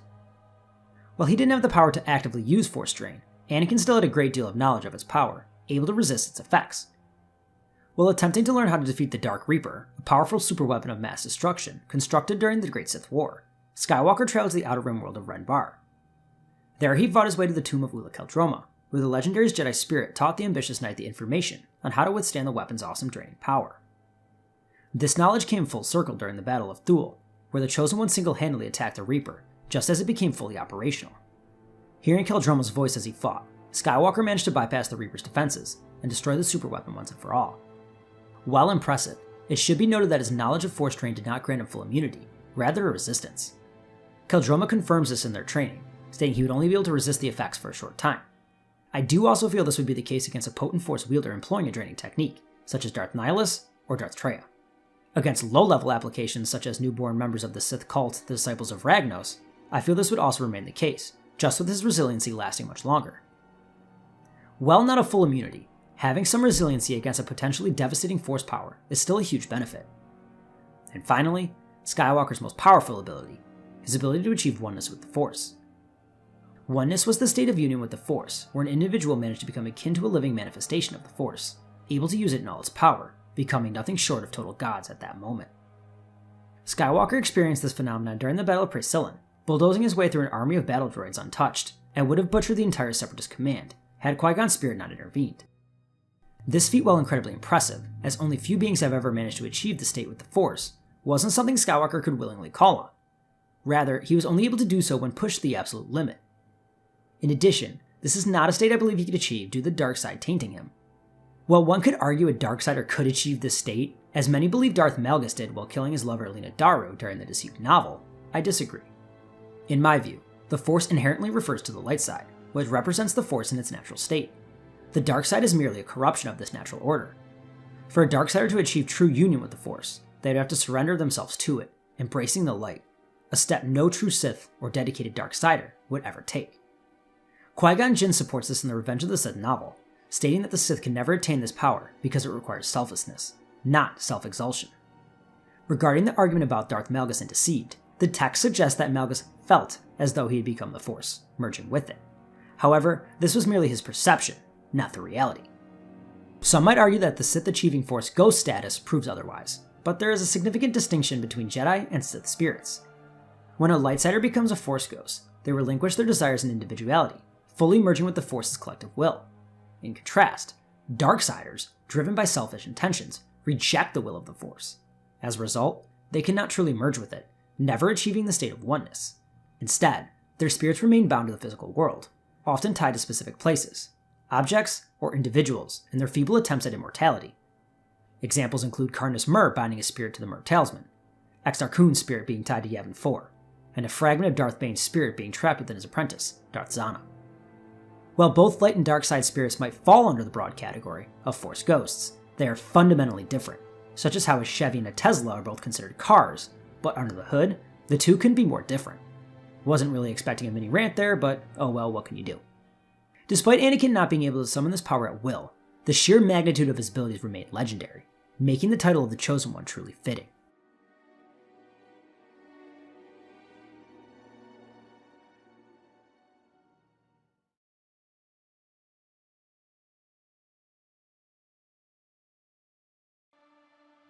Despite being primarily trained as a Jedi Guardian, Obi-Wan Kenobi's command of the Force was second to none. Although renowned for his exceptional lightsaber skills, Kenobi's mastery of the Force was never in doubt amongst the Order. His apprentice once compared his Force abilities to those of Mace Windu, even before Kenobi reached his prime, a testament to his formidable strength, especially considering Mace Windu's esteemed reputation within the Order. Like all Force users, Kenobi could enhance his physical abilities with the Force, utilizing Force Valor to boost his speed, strength, and agility. The highs in which he was able to take this culminated in his use of Force speed and breath control, allowing him to move faster than the speed of light and survive without oxygen for lengthy periods of time, both being on full display during his and Qui-Gon's mission to resolve a trade dispute during the opening minutes of The Phantom Menace. His most notable Force abilities were rooted in his mastery of telepathy, particularly the Jedi mind trick. Kenobi had no trouble using this power to extract information, persuade the weak-minded, and even dominate the minds of targets when necessary. Despite this capability, he adhered to Jedi principles and refrained from abusing it. The most glaring example of Kenobi wielding this power came during the events of Attack of the Clones, where Kenobi convinced a Death Stick dealer to rethink his life, in what is arguably the best scene in the entire prequels. Kenobi also excelled in beast control, a skill allowing him to calm and tame creatures, or even exert full control over them in extreme cases. He demonstrated this during the Battle of Ryloth by herding a group of starving Gutkers away from his clone forces, and again with Boga and Utapau. His mental defenses were equally as impressive, as he could shield his mind from external influences, once creating a barrier around his thoughts, specifically around the core teachings of Yoda's lessons. Kenobi's Force sense was also very well developed. He demonstrated skill in this teaching from a young age, effortlessly screening out background noises and concentrating on a conversation at a table behind him during the events of Legacy of the Jedi. As a knight, this progressed to the point where he's capable of defeating an entire army while blindfolded, alongside his apprentice. Sticking with his philosophy of a strong defense, Kenobi was skilled in Tooth to Menace. This ability allowed the user to deflect an oncoming attack, usually projectiles and blaster bolts. Masters of this ability could also deflect Force lightning, and even lightsabers. While powerful, the Negotiator was only average in this ability's use. Even though he couldn't deflect lightning or lightsabers, he was able to deflect blaster bolts and some energy-based attacks such as fire from a flamethrower. Offensively, Obi-Wan Kenobi's primary tool was his mastery of telekinesis. He effortlessly manipulated objects ranging from small items, like lightsabers, to massive ones, like starships. One of his most impressive feats of telekinesis was unleashing a telekinetic wave that moved 3 large trees to create a bridge while clinging to a runaway shuttle. In one-on-one combat, telekinesis was also Kenobi's go-to Force power. He repeatedly sent General Grievous flying during their many encounters, and managed to stalemate Darth Vader during their infamous duel on Mustafar. While the stalemate was likely influenced by Anakin's overwhelming rage and inner conflict, it still underscored Kenobi's strength. Although Anakin had greater raw power, Kenobi's refined skills and tactical use of telekinesis allowed him to match his former apprentice. This also demonstrates how Kenobi preferred to employ TK. While yes, he can overpower many with a Force wave, he was far more likely to strategically use subtle pushes and pulls to unbalance his opponents, creating openings for decisive strikes. This is most glaringly seen in the Battle of the Heroes, where he used telekinesis to disable Anakin's prosthetic hand, causing him to lose his grip on his lightsaber, creating some breathing room for the Jedi Master. While he often kept his blade close to wield's impenetrable defensive style, occasionally, Kenobi would throw his blade, skilled in the lightsaber throw technique. He demonstrated this during the early days of the Clone Wars in the Battle of Moonlist, where he used the technique against a CIS destroyer droid. Despite his generally pacifist nature, Kenobi was proficient in some of the most violent telekinetic Force abilities known to the Jedi and Sith orders. One such technique was Force Crush. This deadly technique lifted the opponent into the air, and as they were floating, their body would implode as it was crushed by the Force. He demonstrated his skill in this ability during his first fight with Dirge, crushing his flamethrower causing it to implode, and later in the war, against 2 commando droids on Kadavo, after Anakin had neutralized the city's threats. Another powerful technique in Kenobi's arsenal was Force Repulse. Force Repulse is an extremely powerful telekinetic Force power, similar in function to a Force Push, but on a far larger scale. Force Repulse was no more or less than a gigantic telekinetic explosion. The user would concentrate in the Force and violently push it outwards, creating rapidly expanding kinetic ripples in space, flinging nearby objects away at high velocity. He displayed this during his fight with Dirge on Moonlist, using it to break free after being engulfed by the hulking warrior. Kenobi was also adept at using telekinesis defensively. However, unlike his strong telepathic defenses, his telekinetic defenses have some vulnerabilities. Against direct assaults with an active guard, Kenobi was quite effective, often creating a telekinetic shield to protect himself. He demonstrated this ability against Dirge, shielding himself from a barrage of flechettes, against shards of razor-sharp glass hurled by Ventress, and in matching the telekinetic waves of both Dooku and Vader. However, Kenobi's passive defense against telekinesis was less reliable. Ventress managed to breach his defenses with a Force Choke, Maul sent him flying with a powerful telekinetic wave, and Dooku incapacitated him with a combination of the two. The latter incident could have been fatal if not for Anakin's intervention. This does not suggest that just any Force wielder could come in and easily overpower Kenobi. The notion that anyone with notable telekinetic skill could ragdoll him is, well, frankly absurd. However, it is clear that opponents who were powerful, subtle, and calculated with their Force attacks were able to consistently penetrate his defenses. This is not to suggest that it was a fatal weakness, as I feel when not caught off guard, Kenobi could generally block or mitigate most telekinetic attacks. But adversaries fitting the makeup previously described, a profile perfectly embodied by Darth Tyrannus, posed a significant challenge for him. Despite this situational flaw, Obi-Wan Kenobi remained an exceptionally powerful Jedi Master. While he may have wielded the standard array of Jedi abilities, he took those abilities to their highest potential, and was never hesitant to unleash his full power when absolutely necessary.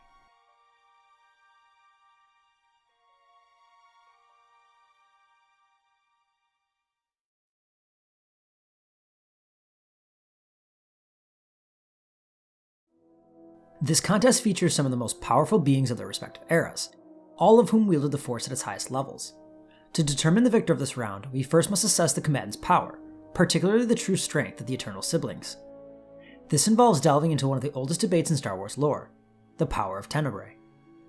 Valkorion serves as a key benchmark for the twins, with Arcann scaling a tier below him, and Vaylin above her brother and just below her father. Let's begin by exploring who Tenebrae is. Undoubtedly, Tenebrae stands as one of the strongest Force wielders ever.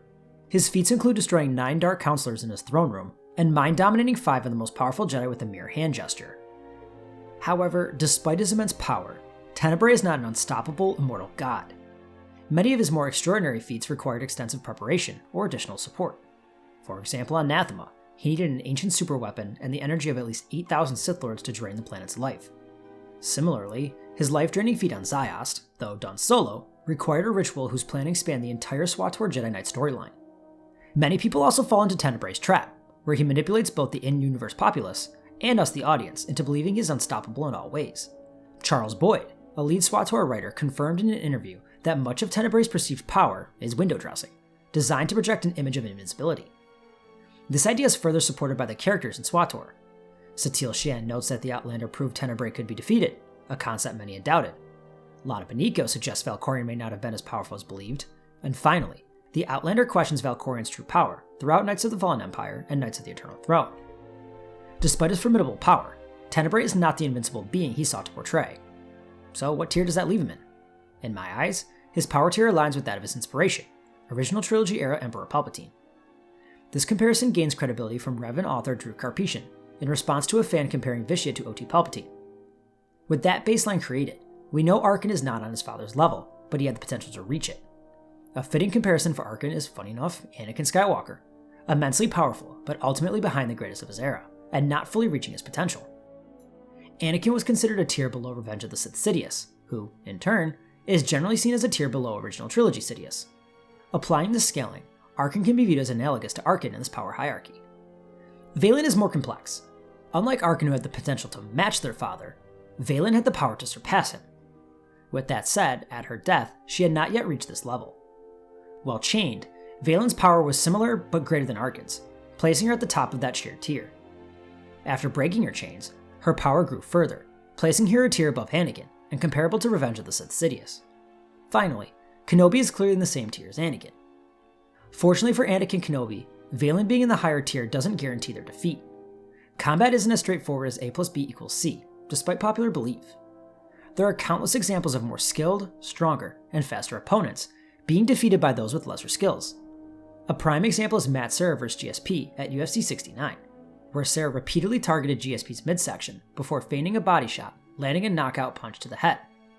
Despite GSP being the superior fighter in terms of size, strength, intelligence, and speed, victory was not assured. In Star Wars, while Force potential adds a unique element, the principle remains the same. Victory is not solely determined by raw power. With scaling established, we can now delve into their individual abilities. Starting with telekinesis, both Arcann and Anakin are highly adept, utilizing the power with destructive potential.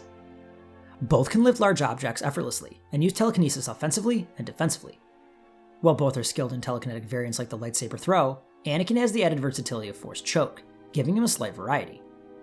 The similarities between them in telekinetic prowess are striking. This extends to their defense, as both have shown susceptibility to telekinetic attacks. Vaylin and Kenobi also share close proficiency, but I give the slight edge to Vaylin. Both can move massive objects without difficulty, but Vaylin's feats, like destroying the sanitarium on Nathema and manipulating large structures with ease, surpass what Obi-Wan has demonstrated. Kenobi's feats, such as toppling large objects and frequently pushing back a cyborg, don't quite match Vaylin's scale, even considering his notable power. However, Kenobi employs telekinesis far more tactically than Vaylin. For Vaylin, her application was nothing short of destructive, always unleashing the mass of her power. Once you've seen it, you know what kind of power she can draw on, and how she is going to use it. On the other hand, Kenobi uses his power strategically, keeping opponents guessing, and only unleashing his full strength when an opportunity arises. Kenobi also has a broader repertoire, including Force Crush and Force Repulse. Where things tip back to Vaylin is their TK defense. Her ability to create a telekinetic bubble to protect herself from the explosion of the sun generator, which killed thousands, is far more impressive than simply deflecting projectiles. While Arcann and Anakin are relatively equal in telekinesis, Vaylin is clearly superior, giving her and Arcann a slight advantage in this area. In terms of telepathy, I believe both teams are evenly matched. While Arcann's depth in this field is somewhat unclear, it's evident he doesn't bring anything unfamiliar to his opponents, and vice versa. Although Kenobi and Anakin possess abilities like beast control, such powers won't impact this contest. Vaylin's battle meditation could have a significant effect, but she would need time to meditate, which is unlikely in the heat of battle. Even if a 2-on-1 situation arose, it's more probable that she would charge in head-on, unleashing her overwhelming powers, rather than staying back to amp her brother. In Force Sense, both pairs are equals as well, and their senses will not hinder them. The balance begins to shift when analyzing additional dark-side powers. While Skywalker occasionally uses Force Scream, he and Kenobi don't bring much beyond the standard Jedi Master abilities, albeit at their peak levels. Even the rare abilities they do have, such as Mechaduru, have zero combative viability. Arcann and Vaylin, however, have a broader arsenal, including Force Lightning, Dark Energy Blasts, and Force Siphon, giving them more paths to victory. In addition, Skywalker and Kenobi have limited answers to these energy-based attacks, leaving them vulnerable if disarmed. All of this without even mentioning Vaylin's potent skills in Force Maelstrom. Along with this greater versatility, a critical weakness tips the scales towards Arcann and Vaylin in the form of Kenobi's passive defense. While Vaylin may not perfectly match the profile to exploit it, she is more than capable of catching him off guard and inflicting serious damage. If adversaries like Asajj Ventress and Darth Maul have capitalized on this, Vaylin certainly can. The Darth Maul comparison is particularly relevant, as Maul's use of his powers in TCW mirrors Vaylin's style.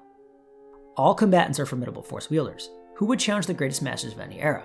However, Arcann and Vaylin's variety, Vaylin's raw power, and Kenobi's defensive vulnerability give them the edge. Arcann and Vaylin get the edge.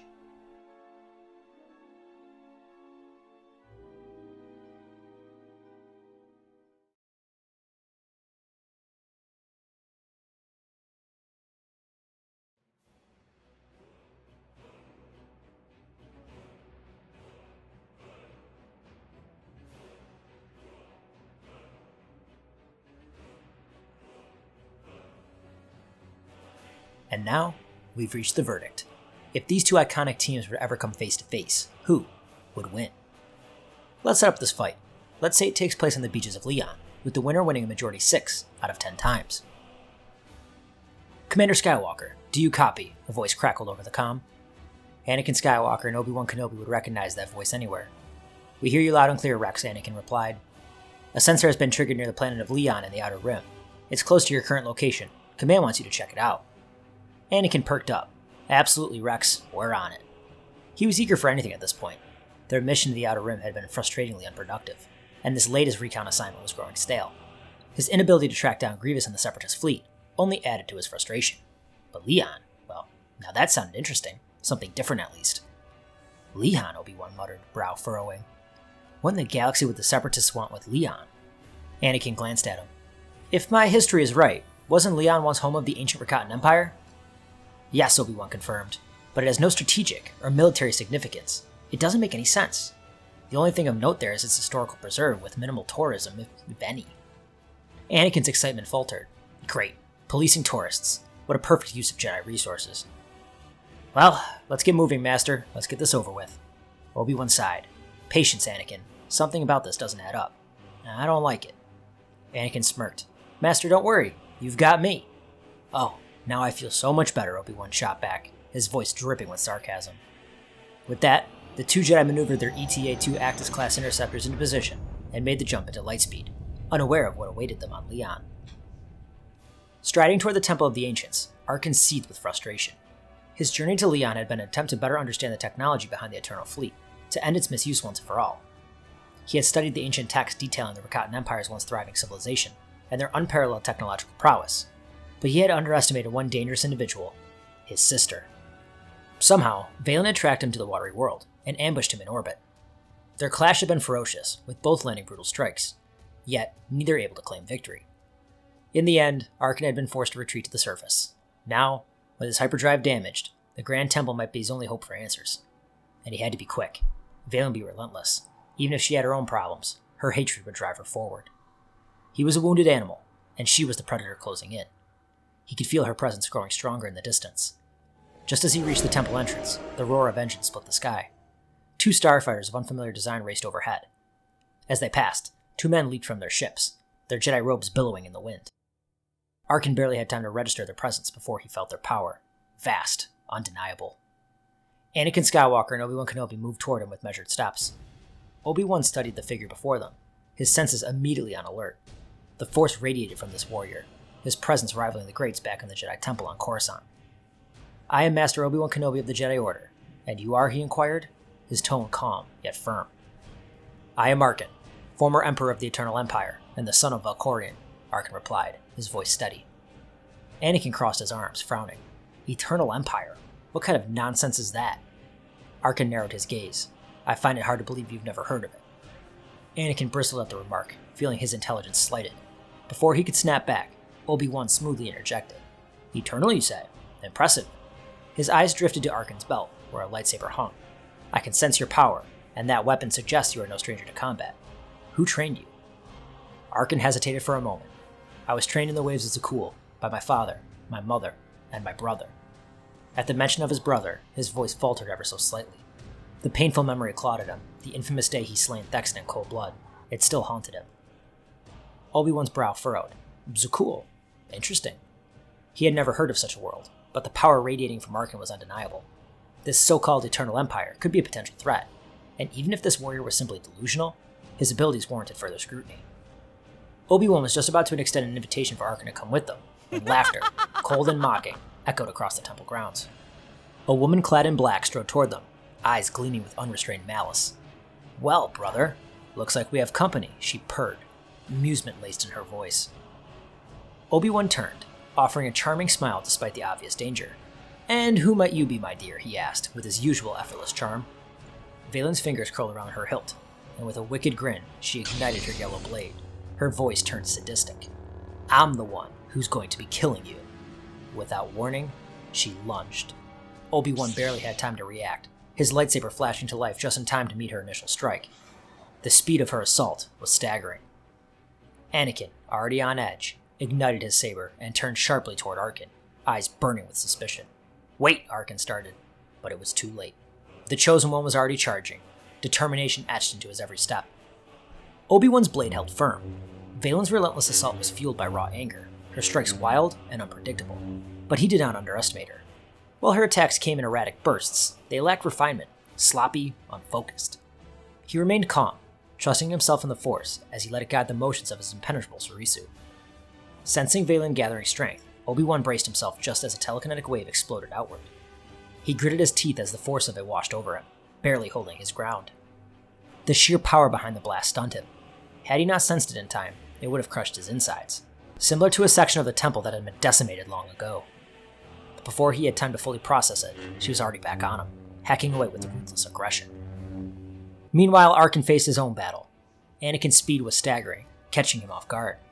In his younger years, his own anger would have taken over. He would have been the one on the offensive. But he was not the man he once was. He no longer sought battle, though now it had found him. Trusting his technique, he stayed patient, watching for an opening, waiting for a moment to turn the tide. Anakin pressed the attack. His blade work was tight and precise, each strike fueled by passion. But despite the intensity of his assault, he couldn't help but be impressed. Most warriors would have crumbled under this kind of pressure, but Arcann, he was holding his well, and damn well. For every precise slash, Arcann's yellow blade was there to meet it. Their sabers locked once more, humming with deadly energy. Arcann feigned, baiting Anakin into an opening. It worked. As Anakin shifted, Arcann twisted, his arm snapping into a spinning back fist that crushed into Anakin's jaw. Skywalker staggered, dropping to a knee, his vision swimming for a split second, but his instincts kicked in before Arcann could press the advantage. Regaining his footing, he matched the new attack. The duel raged across the temple grounds, the two warriors exchanging the full force of their skill, their blades a blur of blue and gold. Across the way, Vaylin's attacks grew more frenzied, but no matter how violently she swung, she could not breach Master Obi-Wan's defense. Her frustration began to boil over, old memories clawing at her mind. Ord Mantell, her mother, the fight she couldn't win. Why? She easily could have. Her strength in the Force towered over her mother's. Why couldn't she kill her? Obi-Wan's voice cut through her thoughts. Why are you so angry, he asked, his tone steady but questioning. You're far too young to carry so much hate. Vaylin's eyes burned. Wouldn't you like to know, she spat. She thrust out her arm, fingers crackling with dark energy. A violent flurry of lightning erupted towards the Jedi Master. But Obi-Wan pivoted smoothly, his blade catching the storm, absorbing the deadly energy. But just as the last bolt fizzled into his saber, a second blast struck him square in the chest, and the force of the telekinetic blast sent him flying across the temple grounds.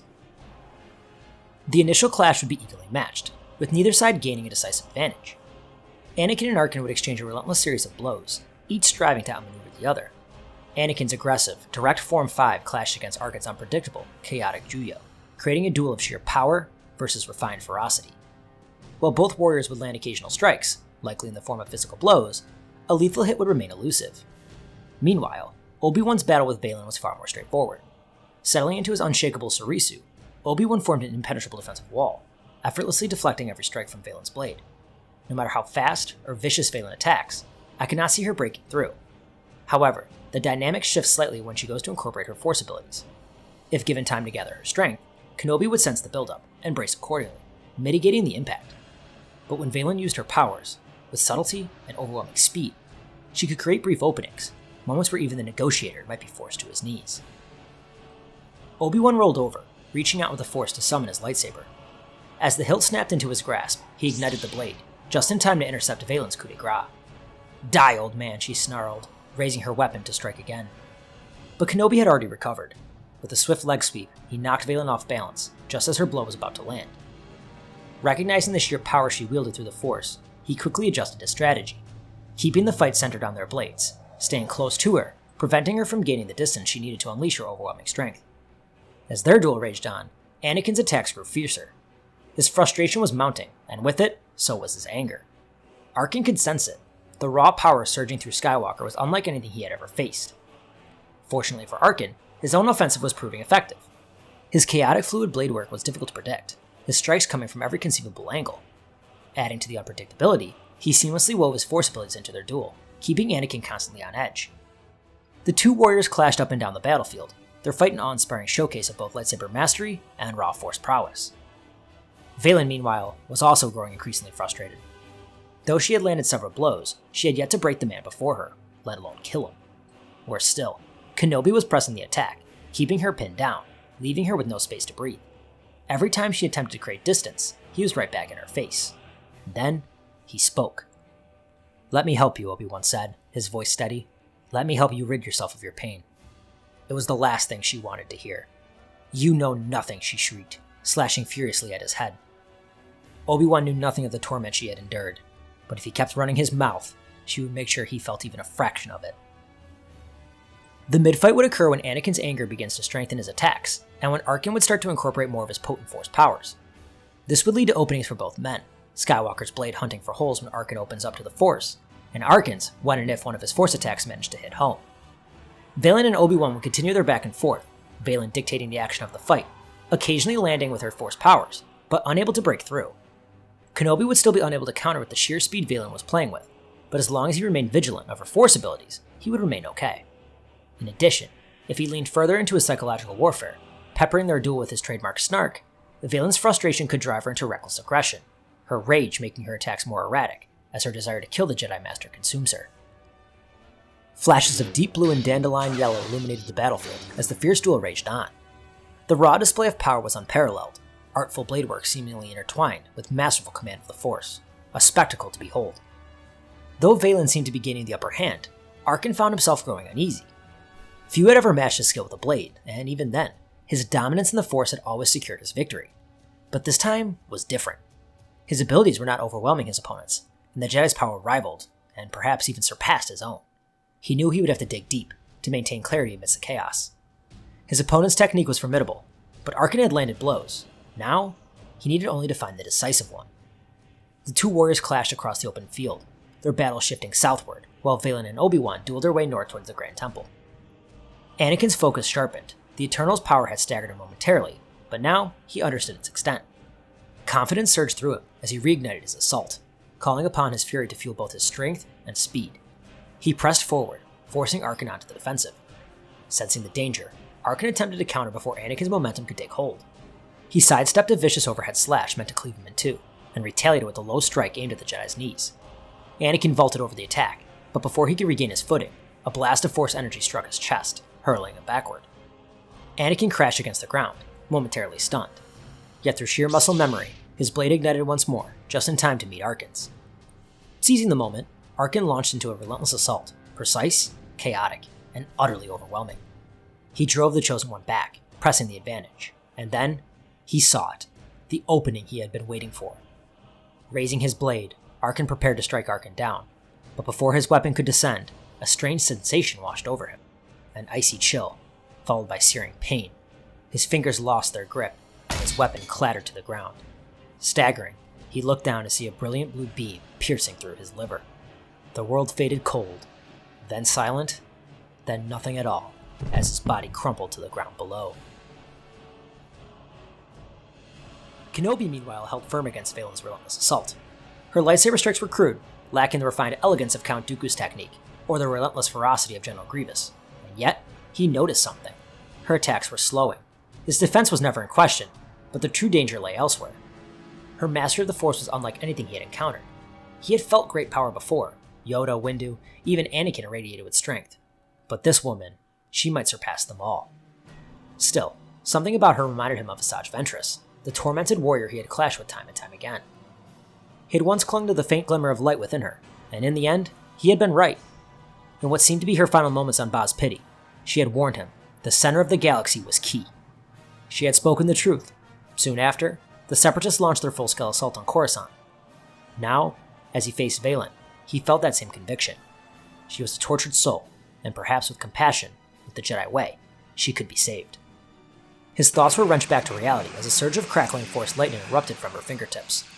Reacting instinctively, he raised his blade, absorbing the onslaught with practiced ease. Maybe he could reach her. Maybe he couldn't, but he had to try. As their sabers clashed once more, he met her gaze. "Listen to me," he said, his voice calm but firm. "I don't know what led you down this path, but I can sense the years of pain, the torment you've endured. Let me help you." Vaylin laughed, a bitter, hollow sound, before launching a telekinetic wave that sent Kenobi sprawling backwards. He twisted midair, bracing for impact, and landed in a crouch, his gaze locking onto her once more. "Had you grown up in the Jedi Order, surrounded by family, by those who truly cared for you, imagine what you could have become," he called out, his voice edged with both urgency and hope. "This hate, this anger, it isn't you." Vaylin froze mid-stride. "Family?"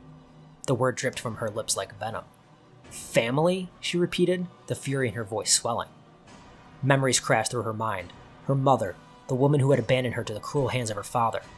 Thexan, struck down by Arcann's blade. Arcann, the last remnant of a family steeped in betrayal. The anger, the pain, it surged within her, consuming everything. Her eyes locked onto Kenobi, now nothing more than a target for her wrath. With a feral snarl, she charged, lightsaber raised. Kenobi immediately shifted into a Sarisu stance, prepared for the attack. But the blade never came. Instead, with a flick of her wrist, a crushing wave of energy blasted toward him. He barely had time to brace before it struck his chest, ripping the air from his lungs and hurling through the battlefield. The world blurred around him as he hurtled backward, until the impact came. His body slammed against an ancient stone column, the force of the collision enough to fracture the weathered structure. Pain flared through his back, but worse still was the sharp crack of the back of his head struck solid stone. Darkness overtook him before he even hit the ground. Anakin, still catching his breath, had barely begun to steady himself when he heard the thunderous crash. His head snapped toward the source of the sound, his master, once again, being hurled to the ground.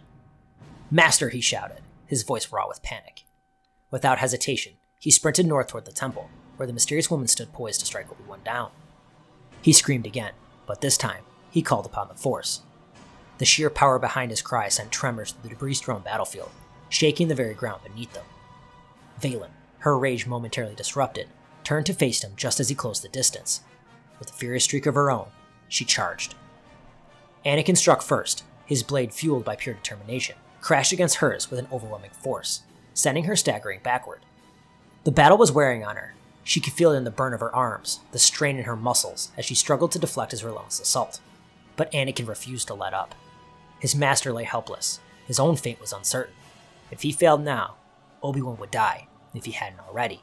And worse, if he fell here, Padme would be left alone to raise their child. That thought ignited something within him. Digging deeper, he called upon his fury, his fear of failing those he loved, using it to push himself beyond his limits.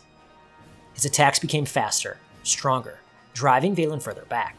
Her technique, though formidable, paled in comparison to his. But Vaylin was not one to fall easily. With a deceptive feint, she momentarily slowed his onslaught, just for a second, but a second was all she needed.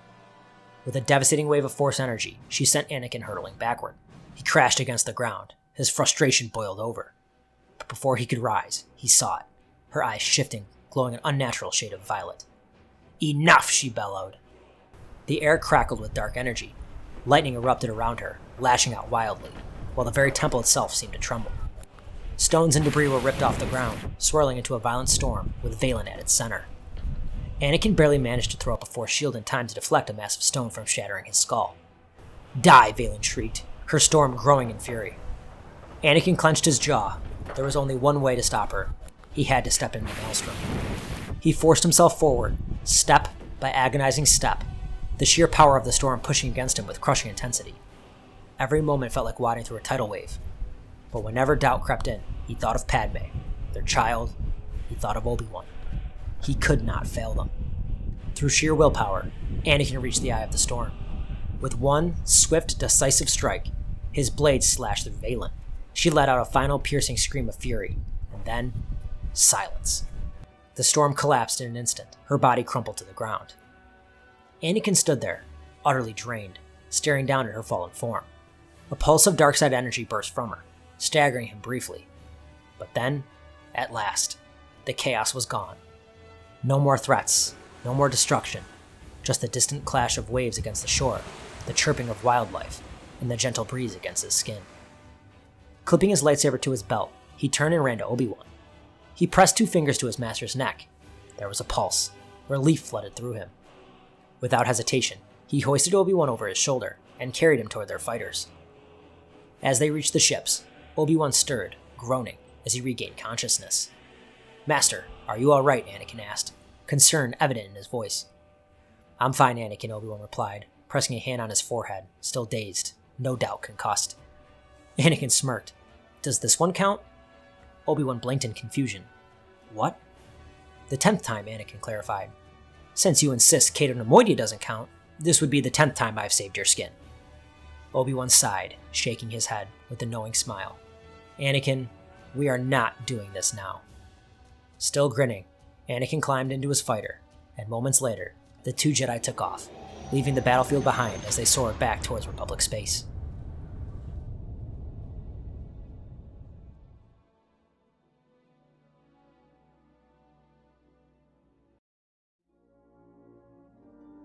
This contest is incredibly close and ultimately hinges on which duo can withstand their opponent's most powerful attacks. For Arcann and Vaylin, and more so Vaylin, success depends on whether they can endure the Jedi's masterful lightsaber skills, while for Anakin and Obi-Wan, survival rests on weathering the overwhelming force abilities of the eternal siblings. It's essentially a coin flip, but more often than not, I see the Jedi prevailing. Starting with Anakin versus Arcann, the key factor is how their styles match up. While both are on the same tier in terms of raw talent with the blade, Arcann's preferred form, Juyo, creates vulnerabilities against Anakin's Djemso. Juyo is an offensive-heavy style that thrives on relentless aggression, but that also means it presents openings for counterattacks, something Djemso is designed explicitly to do. Anakin's defensive foundation is also more solid. Historically, the only duelist to truly trouble him, like Count Dooku and Asajj Ventress, relied on precision and finesse, using Mikashi's speed and accuracy rather than brute strength. Arcann, by contrast, will try to overpower and overwhelm Anakin, but the more attacks he throws, the more opportunities Skywalker will have to counter. This isn't to say Arcann couldn't land a killing blow, he certainly has the power to do so, and I expect him to score some hits during their fight. However, in most scenarios, Anakin's superior defensive structure and ability to punish openings will lead to his victory with the blade. As for Arcann's force abilities, I believe Anakin can withstand them as well. While he has been affected by such attacks before, his sheer strength in the Force allows him to resist and counter them to a degree. Again, this is a potential path to victory for Arcann, but Anakin's relentless pressure will limit the space Arcann has to unleash these abilities, while his own power will mitigate their effectiveness. Though a hard-fought battle, Anakin holds the edge over Arcann more often than not. Turning to Kenobi versus Vaylin, the question is once again who can endure the other's best weapon. That's difficult to answer given Vaylin's overwhelming power in the Force and her relatively inferiority with the blade. She isn't going to trouble Kenobi's Sarisu defense through pure lightsaber skill alone. In fact, her lack of refined technique presents Kenobi with opportunities to counter and defeat her outright. However, Vaylin isn't limited to just her blade. Her Force powers surpass Kenobi's, and she has the ability to break through his defenses. While she may not easily overwhelm him in a direct contest, if she can bypass his passive defenses, she can inflict serious damage. And I don't think this should be debated either. If TCW Darth Maul is able to ragdoll Kenobi, a being as inherently powerful as Vaylin will have no problems doing so either. Ultimately, I see her doing enough with her Force abilities to hold off Obi-Wan's blade before landing a decisive blow with the Force. That leaves us with the final matchup, Anakin vs. Vaylin. This fight mirrors her battle with Kenobi, but with one crucial difference: Skywalker's superior resistance to Force-based attacks, particularly his passive defenses. While Vaylin would likely land a hit or two, Anakin would defend against them more effectively. More importantly, his relentless Dejemso offense would keep her on the defensive, limiting her ability to leverage her Force abilities. His superior martial skill would then grant him a clear path to victory. Again, I can't stress enough how close this contest is. There's a reason I see Anakin and Obi-Wan only taking a 6 out of 10 majority. However, more often than not, it's evident that Anakin and Obi-Wan are better equipped to withstand the best Arcann and Vaylin have to offer, and are ultimately better positioned from a matchup perspective to secure victory. I declare Anakin Skywalker and Obi-Wan Kenobi, the heroes of the Republic, the victors.